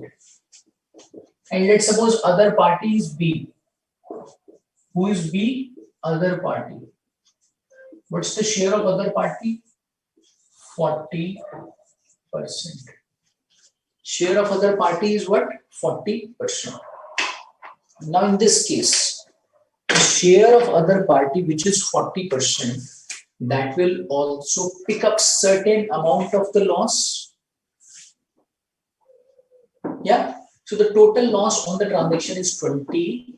A shall record loss on the sale of the asset to the extent of rupees 8. To the extent of rupees 8, which is the loss pertaining to the interest of other party to the joint operation. The loss of rupees 12 shall not be realized as it is unrealized loss. Further, while accounting its interest in the joint operation, A shall record its share in its asset at a value of rupees 60. How do we get rupees 60? A Limited share of asset, that means 60% of 80. 60% of 80 plus unrealized loss of 12. Now, if you look at the joint operation has got an asset for rupees 80. In the books of joint operation, what is the value of the asset? Rupees 80 only. Correct. Now this 80 belongs to who? A as well as B. A as well as B. So A will pick up 60% of this. That means 48 will be picked up by A. And the balance amount, 40%, means 32, will be picked up by whom? By B. So 80 is distributed, correct? Yeah. Okay. Now comes the next part about this asset of rupees 100. In this asset of rupees 100, 12 was the unrealized loss. Why was 12 the unrealized loss? Because that belonged to A completely. That belonged to A completely. So that 12 unrealized loss will also get transferred to A. Okay. So while accounting its interest in the joint operation, A shall record its share of assets equal to 48 plus unrealized loss, which it did not pick up earlier, equivalent to rupees 12. So what will be the accounting entry? A will pass. Bank debit 32, loss on sale of asset 32. Loss on sale of asset 8 to asset 40. All right. Clear on this? Yeah.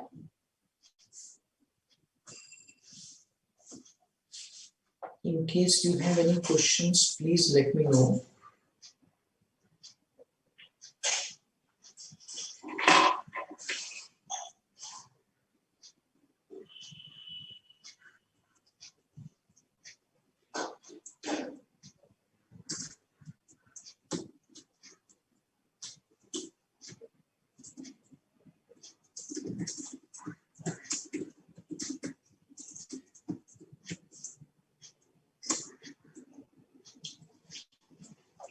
Yes, quickly now.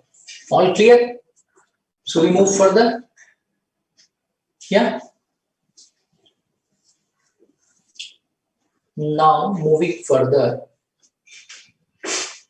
we can look at Another type of situation wherein we'll talk about accounting for purchases of assets from a joint operation in a separate and consolidated financial statement of joint operator. So when a joint operator purchases any asset from the joint operation, who is the joint operator? A. It purchases any assets from joint operator.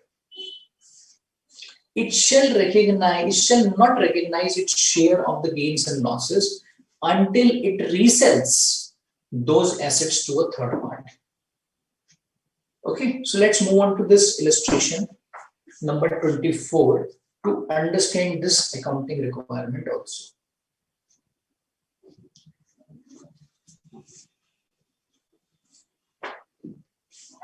(14.139).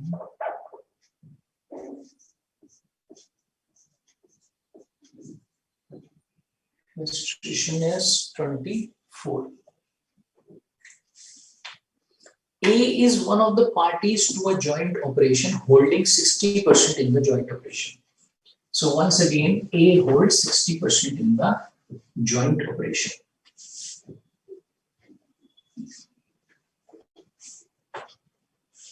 And the balance 40% is held by B, other investor.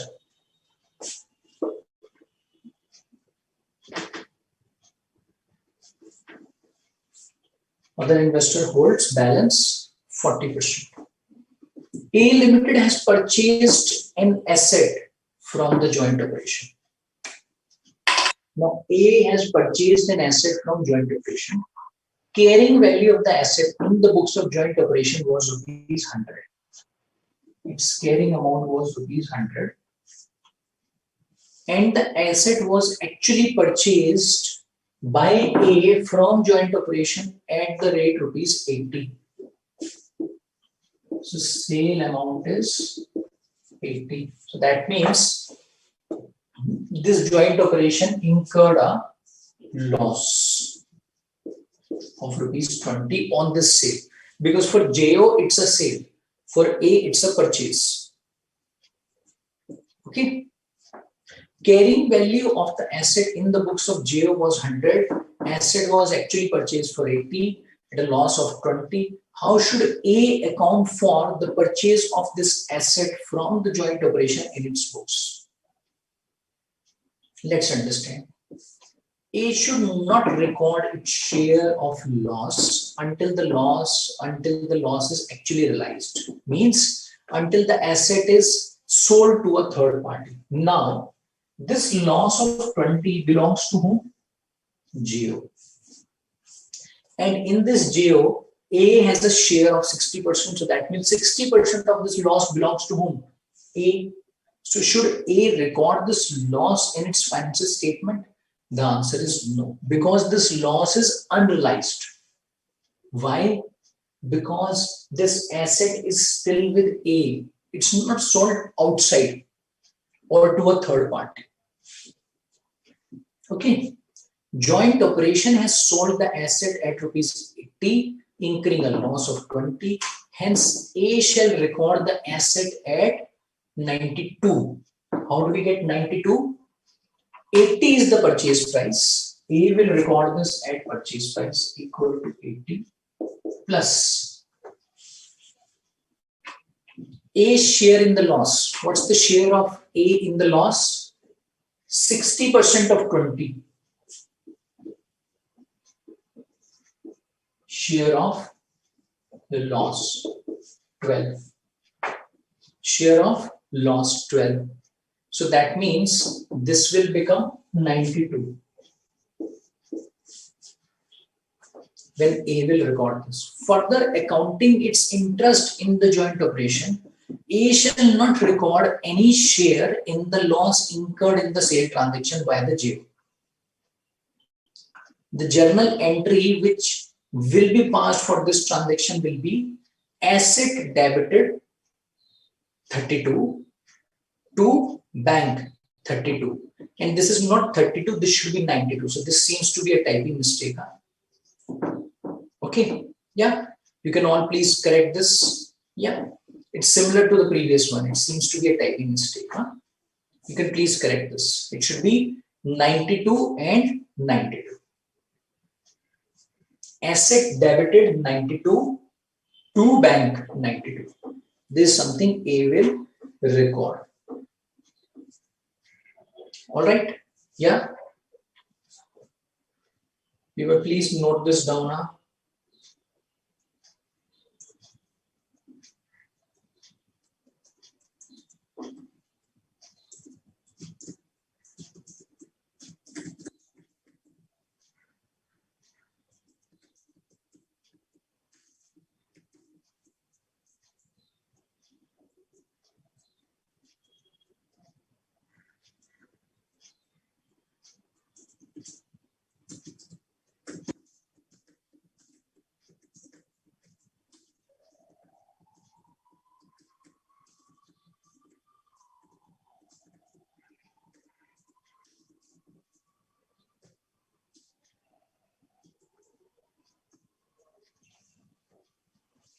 Okay.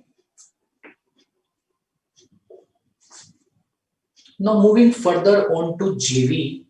For JV, we already have had discussions that JV will record in its books any assets or liabilities which belongs to it and the share of JV by the joint operator, or sorry, by the venturer or by the investor will be recorded using equity method of accounting as per Ind AS 28.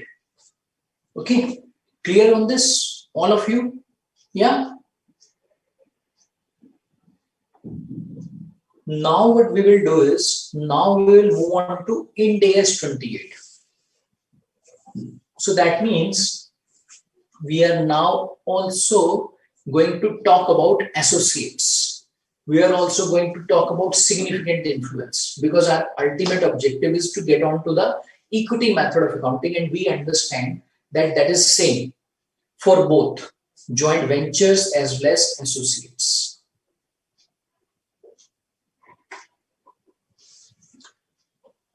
Ambika is asking, sir, can you please repeat on the unrealized loss? Sure, Ambika. See, if you look at the loss of rupees 12, why I am calling this as unrealized losses? Because it's a loss which JO has incurred. Okay, there's no doubt this loss is realized as far as JO is concerned. But if you look at A and JO, they are two related parties. And where is this loss incurred? In a transaction between the related parties. And this asset has not moved outside the books of A. It's within the books of A. So that's why I use this term unrealized loss. Okay. Now, if you look at A is not allowed to record its share of this 20 till the time it's sold outside the group or sort of group. Why I'm saying sort of group? Because A and JO is nothing like one group. Clear? Cosper is asking, sir, also what is the logic behind such accounting wherein one is recording loss to the extent of other party's share? No. So in this case, A is not recording the loss to the extent of other party's share. A is recording the loss to the extent of its share only. See, A is not going to record loss of 20. No, we are not saying that. A will record a loss of 20 to the extent of its share only. It's just that that is not allowed to be recognized till the time it's not sold outside. That's it. Okay, yeah. And I think you must have got confused in both these illustrations because the typing, the amount, it seems to be a typing mistake. Huh? So that will be rectified, which I have told you. Okay. Clear, all of you? Kaustav, Ambika, both of you are clear on this now? Any questions, any doubts on this? In case you have, please let me know. Because we'll now start with associates.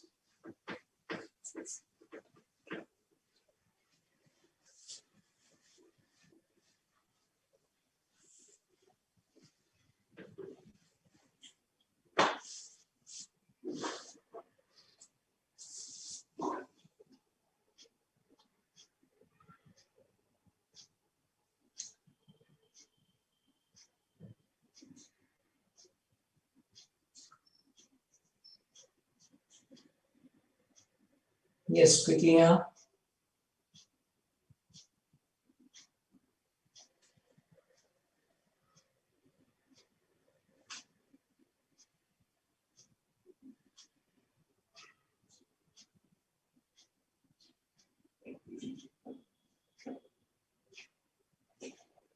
Kaustav is clear on this. Any more doubts, any more questions? Please let me know.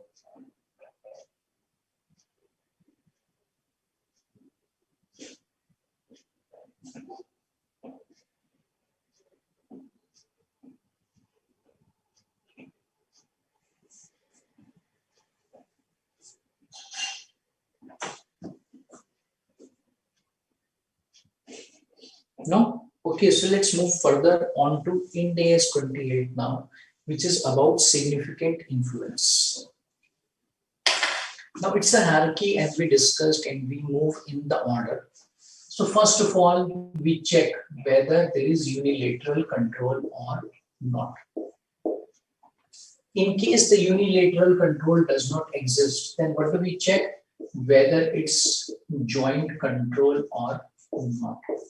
In case the joint control also doesn't exist, then what do we need to check? We need to check whether there is significant influence or not. Yeah, this was covered under Ind AS 110. This was covered under Ind AS 111. And when both of them don't apply, then we move on to Ind AS 28. And please remember that even if this applies for JV, we need to go to Ind AS 28. Okay. Now we need to understand as a next step, what is the meaning of significant influence? Significant influence means power once again. Power once again, but it's not the power to direct. Significant influence once again requires power, but it's not the power to direct. Instead, it's the power to participate in the decision making.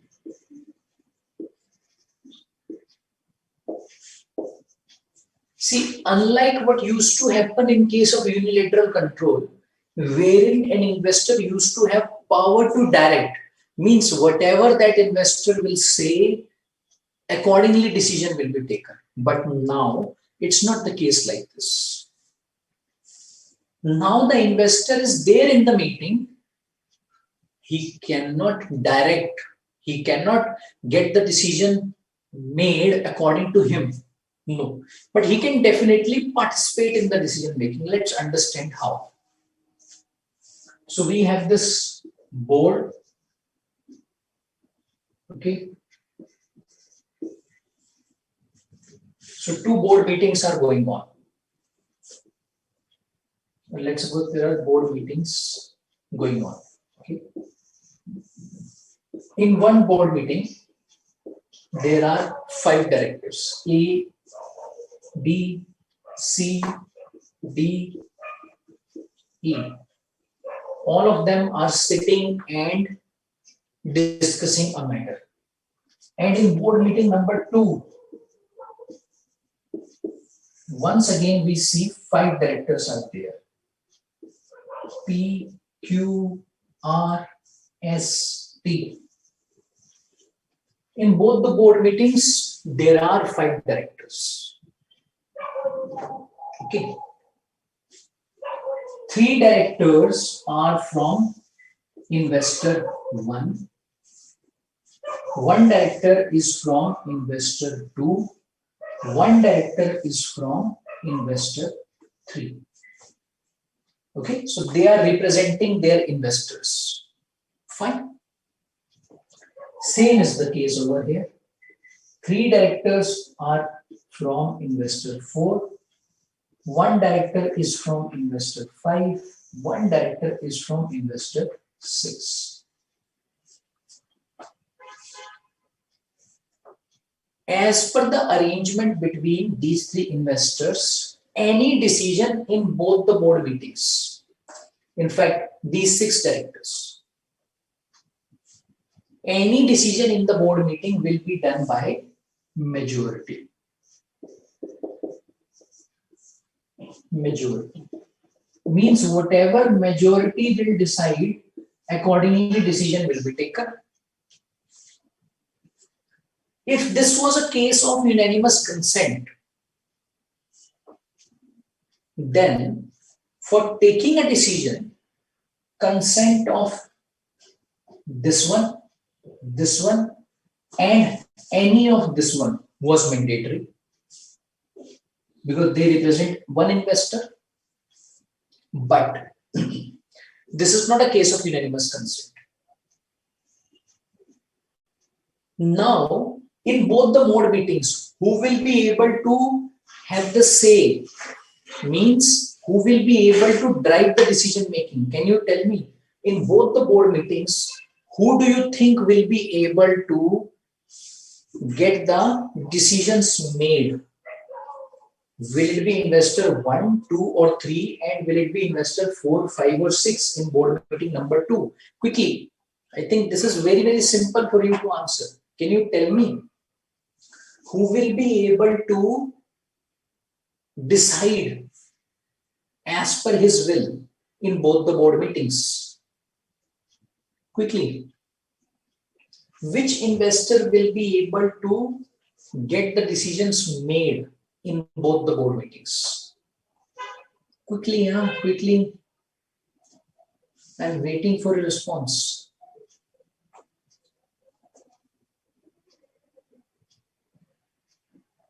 Okay, cost of these things are investor 1 will be able to get the decisions made. And similarly, investor 4 over here. Which is true, which is no doubt true, and this is clearly evident. Which is clearly evident. What do we call this situation as? This situation is considered to be a case of power to direct or unilateral control. Means in this company and in this company, investor 1 and investor 4 respectively are the ones who have unilateral control. Let's talk about these guys, these poor guys, who are unable to get the decision made according to them. They cannot direct the decision making, correct? Even if it's a relevant activity. In fact, we are talking about relevant activities only. Relevant activities are getting discussed, which are critical for the company. But who is getting the decisions done? Investor 1 in this company.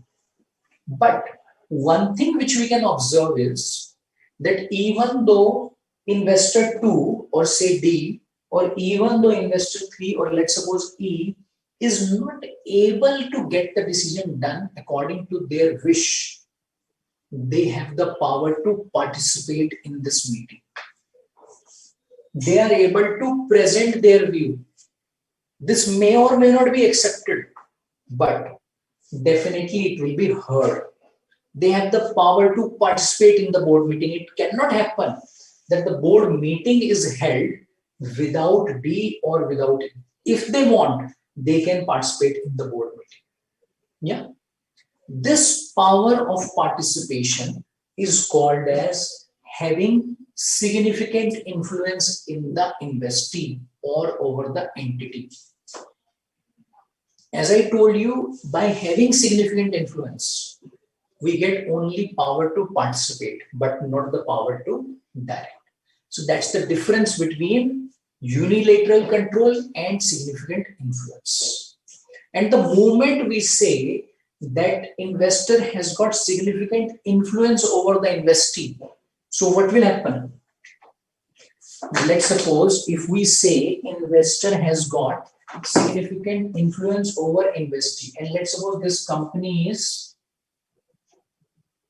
say, OMG Limited. Now, OMG Limited will be subsidiary of I1, and OMG Limited will also be an associate of I2, associate of I3. Clear? Yeah. So what does it mean? It means that a company can be a subsidiary of one and an associate of others. Okay? Clear on this? Clear on the meaning of significant influence? Now, as per Ind AS 28, there's a presumption. It's a presumption. What does this presumption say? If an entity holds 20% or more of the voting rights of an investee, then it is presumed that such an entity has got significant influence over the investee. Let's understand this. See, as we have seen so far in all of our discussions related to control, joint control, that percentage shareholding is only one of the criteria for our assessment, unlike what used to happen under Indian GAAP. So on that basis, what do we say? See, if we have an investee OMG Limited and we have three investors, I1, I2, I3. I1 holds 80%. Sorry, I1 holds 60%. I2 holds 25%. I3 holds 15%. Now in this case, what we have established is that I1 has got control. So OMG is a subsidiary of I1. Now for I3, we will have to check whether OMG is its subsidiary or not.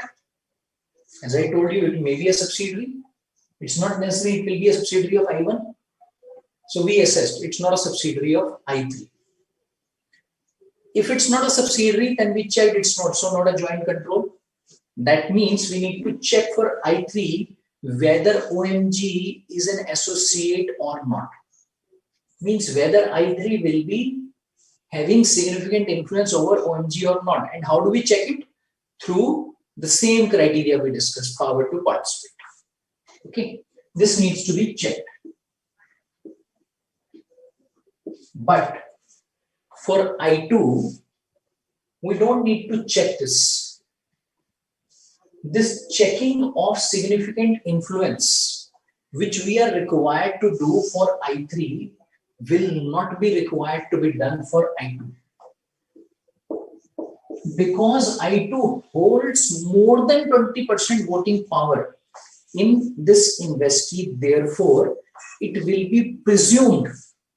Therefore, what will come by default?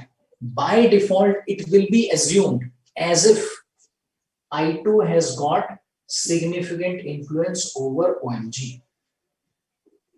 Means that will be assumed. By default, it will come.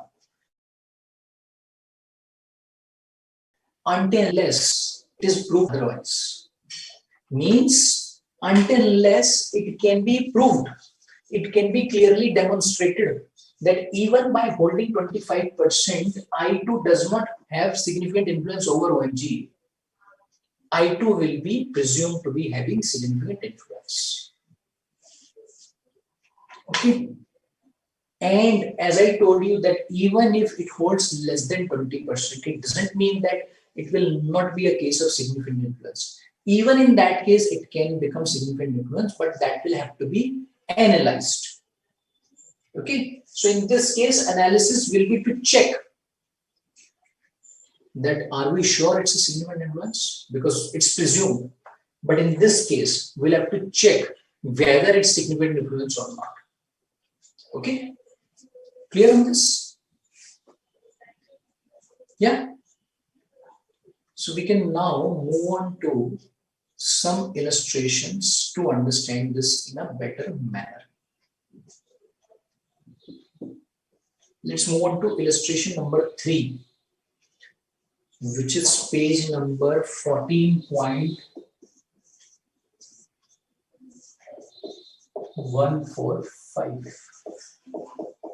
Illustration 3. Okay.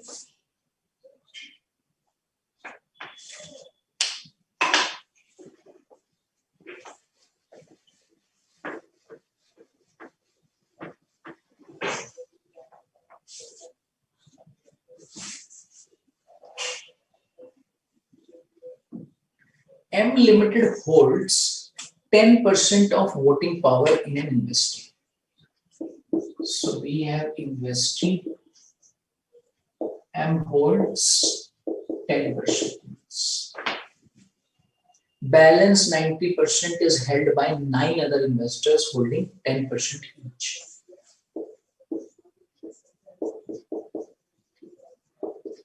Nine investors, 10% each. Means there are total 10 investors holding 10% each. Decisions about relevant activities, except borrowings, except the decision in relation to borrowings of the investee, are taken by the members holding majority of the voting power. Who takes such decisions? By the members holding majority of the voting power. So how is the decision made? Through majority. The decisions about taking loans, means about borrowings, are required to be taken by unanimous consent. Only borrowing is one matter over which unanimous consent of all the investors is required. Further, decisions about borrowings are not the decisions that most significantly affect the returns of the investee. So do we really consider that? No. So that means, in simple terms, how is the decision made? Through majority. So determine whether M Limited has got significant influence over investee or not. Yes, quickly, over to you. Now in this case, will you say that M Limited has got significant influence over the investee or not? Yeah. Kaustubh, I'll come back to your query. Yes. Quickly, tell me whether M Limited will have significant influence through this 10% voting power.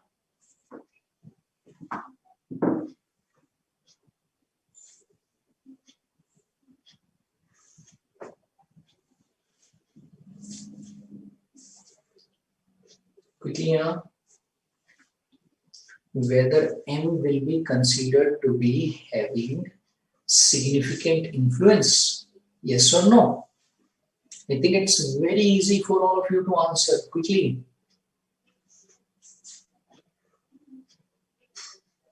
Yes. Okay, so now let's understand in this case.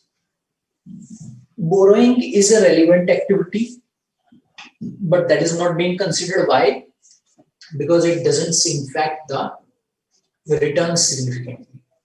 So that means the way decisions are made in respect of relevant activities is through majority, and clearly M doesn't have majority. Yeah. But with this 10% voting right, will M be able to participate in the decision making or not?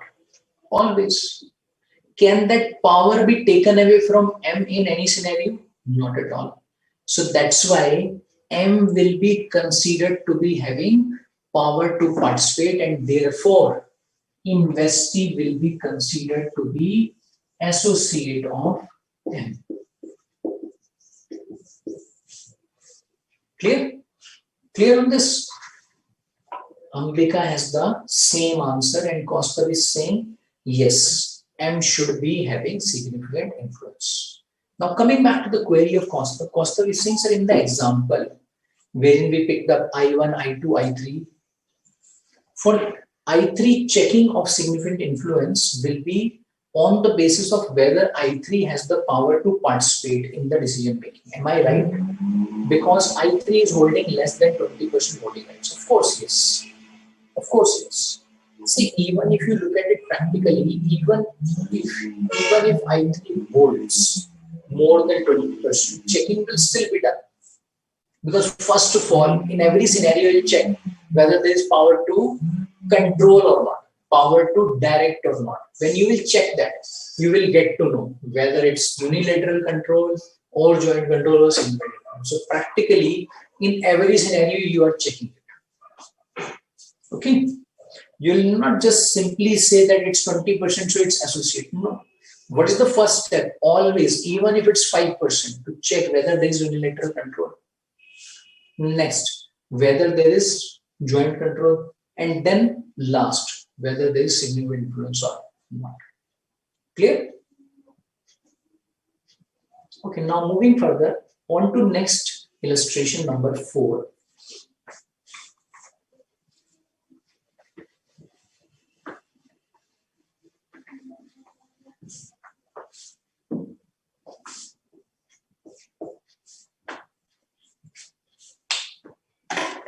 RS is an entity engaged in the business of pharmaceuticals.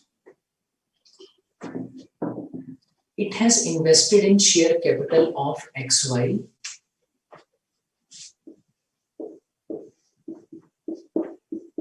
and is holding 15% of the voting power of XY. It's in the business of pharma.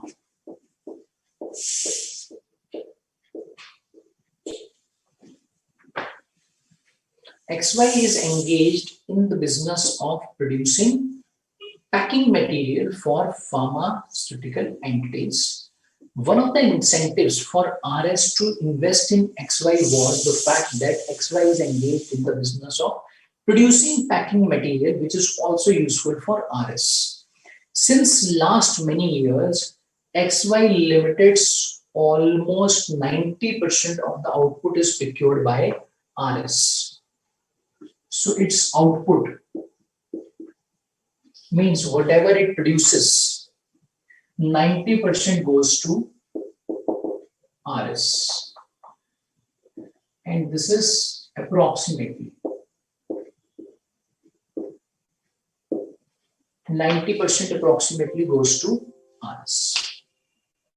Since last many, we need to determine whether RS has got significant influence over XY or not. I think once again, it's easy for us to decide. Yeah. Why? Because if you look at the business of XY, it seems to be highly dependent on RS. XY seems to be dependent on RS for continuation of its business.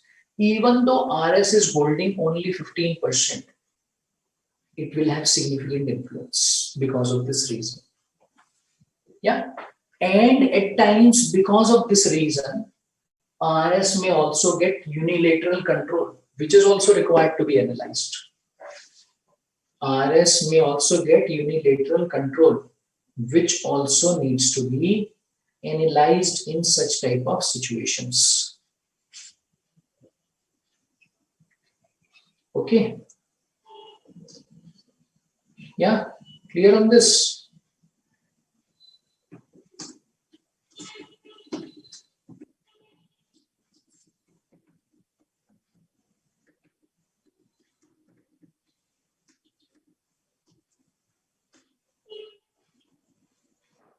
Yeah, clear on this? Okay, moving on to next aspect.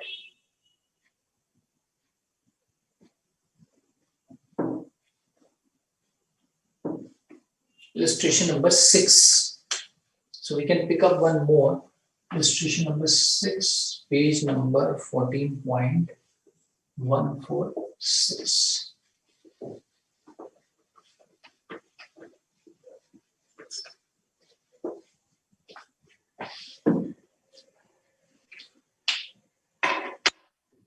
R Limited is a tire manufacturing entity entity has entered into a technology transfer agreement with another entity, Y Limited, which is also involved in the business of tire manufacturing. R Limited is established in this business, whereas Y is relatively new. R and Y. It is having established business, it is having experience in this business. Further, R Limited has also invested in 10% of the equity share capital of Y. You need to determine whether it will have significant influence over Y or not.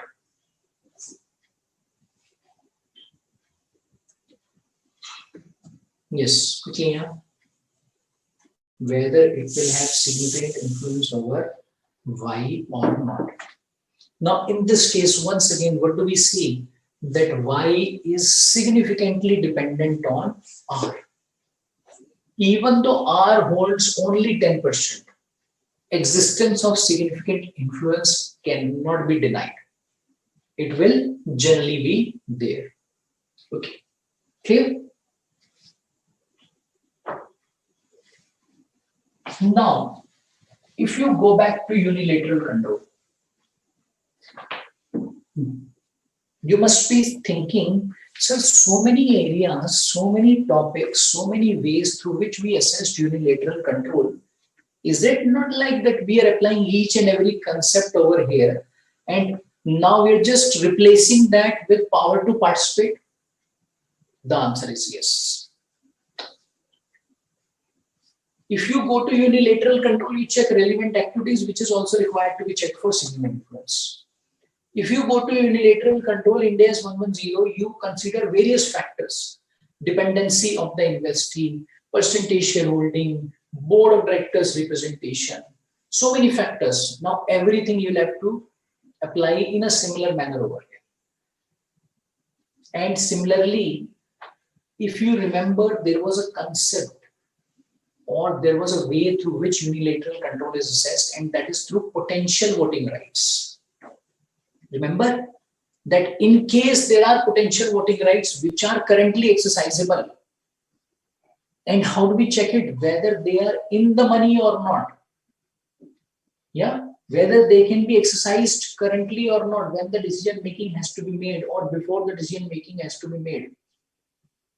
Same factor you will have to consider for significant influence also, because there could be certain potential voting rights which, if converted, may give the significant influence. So maybe today there is no significant influence. Maybe A holds only 2% in B, or nothing in B, or 0% in B, but A has an instrument. Maybe A has a loan with B, which if converted into equity, or which if converted will give A significant influence over B. So do we consider that instrument for the assessment of significant influence? The answer is yes. But will that potential voting right be considered at the time of accounting? No. At the time of accounting, only the virtual percentage shareholding which is existing on that date will be considered. But for the assessment of significant influence, potential voting rights will also be considered. Yeah, it's the same thing. Okay, so let's try to understand this point once again. So you may be thinking, sir, it's a kind of revision in a way of all those topics. Yes, it's a kind of revision for all of us, which is good. Yeah. So let's move on to illustration number 7 to revise our concept, but with a different perspective altogether. An entity which is currently holding 10% power of an entity. So let's suppose A holds 10% of B, has an option to purchase 15% voting power of the investee from the other investors. So A has the option to purchase 15%. So if A purchases, then A will get 25% voting power. However, entity currently does not have financial ability to purchase. Determine whether the entity has significant influence over the entity B or not.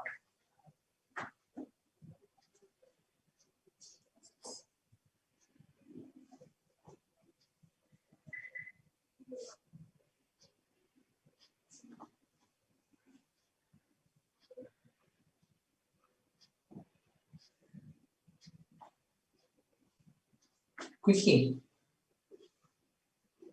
huh?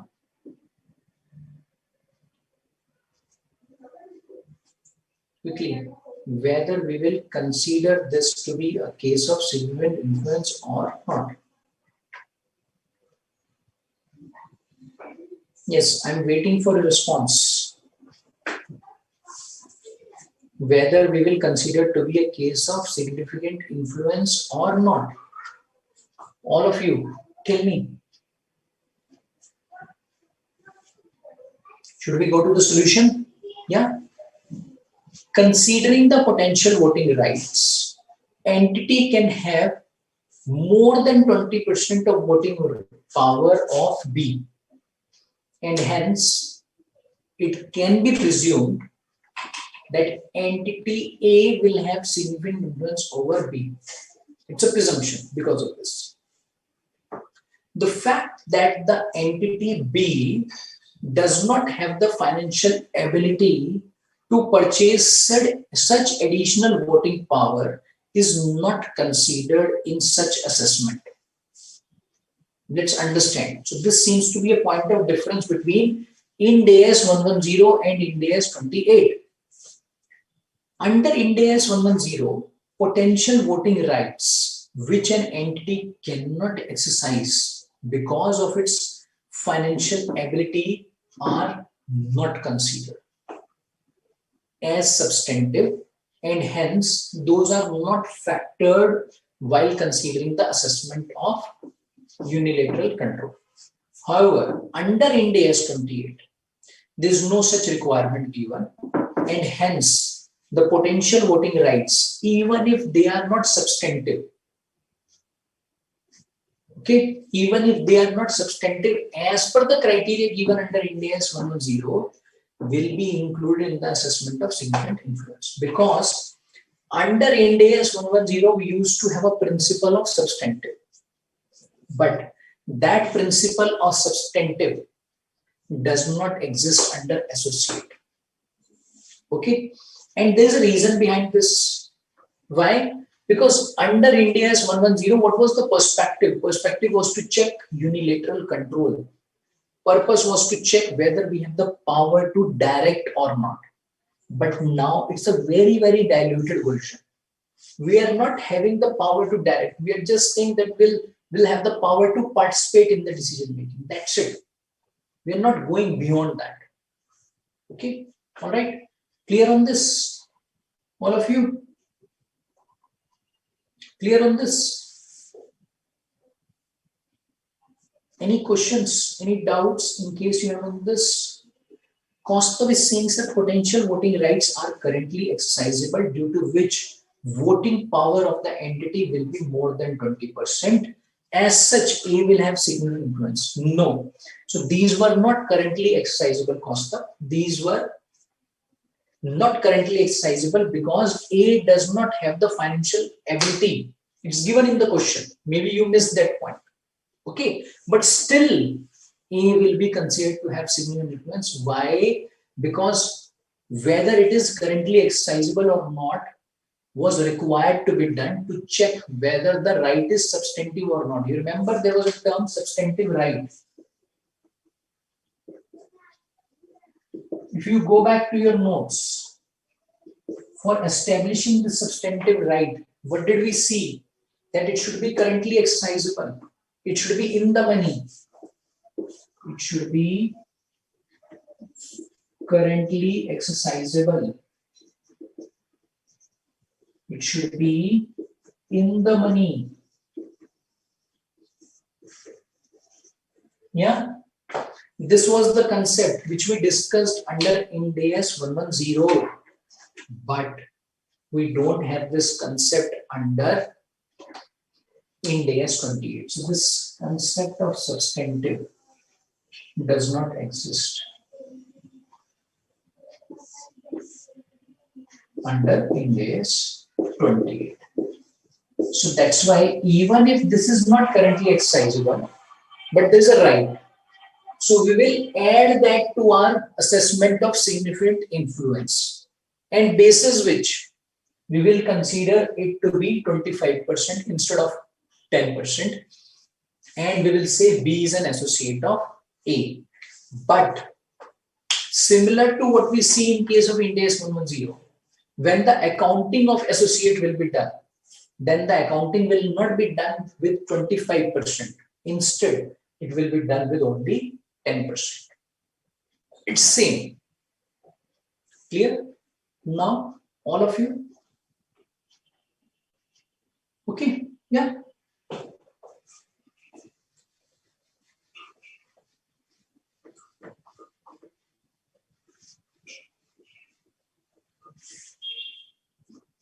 Now, similar to what we could see under Ind AS 110, which was in the nature of loss of control. Under Ind AS 110, there used to be a thing called as loss of control. We may also have loss of significant influence. Means A has got, say, 30% voting power in B, and subsequently, let's suppose A sold 25% of shares. So A is left with only 5%, and with which, let's suppose, significant influence goes away. Or let's suppose A has sold entire 30%. So what will happen? With the sale of 25% or with the sale of 30%, significant influence does not exist anymore. So what do we call it as? We will call it as loss of significant influence. And what do we do when the loss of significant influence arises? We'll stop doing equity method of accounting. We'll stop calling B as associate of A. Okay. So if B still is owned by A with 5% voting power, it will be any other investment. And if A has sold complete 30%, then it's zero investment. And this any other investment of 5% will be dealt under Ind AS 109. Remember, if the significant influence also does not exist, then where do we go? We will go to Ind AS 109. Means we are now moving outside the group, because for the purposes of consolidation, group will comprise of three relationships: subsidiary, JV, or associate. And on the top of them, holding, or you can say investor, will be sitting. Clear? All of you? Yeah. So you can just read this para on page number 14.148, which says an entity loses significant influence over an investee when it loses the power to participate in financial and operating policy decisions of the investee. So the moment that power to participate is lost, significant influence is gone. The loss of significant influence can occur with or without a change in ownership levels, of course. So it may happen that A continues to hold 30%. Yeah, A continues to hold 30%, but for some reason, A has lost its power to participate in the decision making. If A loses its power to participate in the decision making and continues to hold 30%, can we say it will be an associate? Can we say B will be an associate of A? No. Because though with more than 20% it's presumed, but still, if the facts can be proved otherwise, then it's not necessary to call B as an associate of A. Okay, clear? All of you? The loss of significant influence can occur with or without change in ownership levels. For example, loss of significant influence can occur when an associate becomes subject to control of government,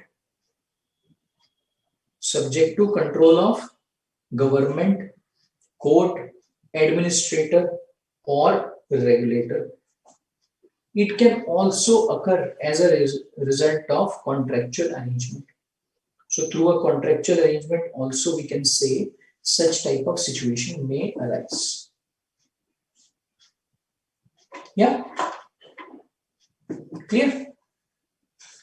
So with this, we are done with our assessment of significant influence. And now we need to move on to the accounting of associate. And when we move on to the accounting of associate, we will also be talking about the accounting of joint venture. So actually both of them go hand in hand. Why? Because for both of them, equity method of accounting is required to be applied. And for both of them, equity method of accounting is prescribed under Ind AS 28.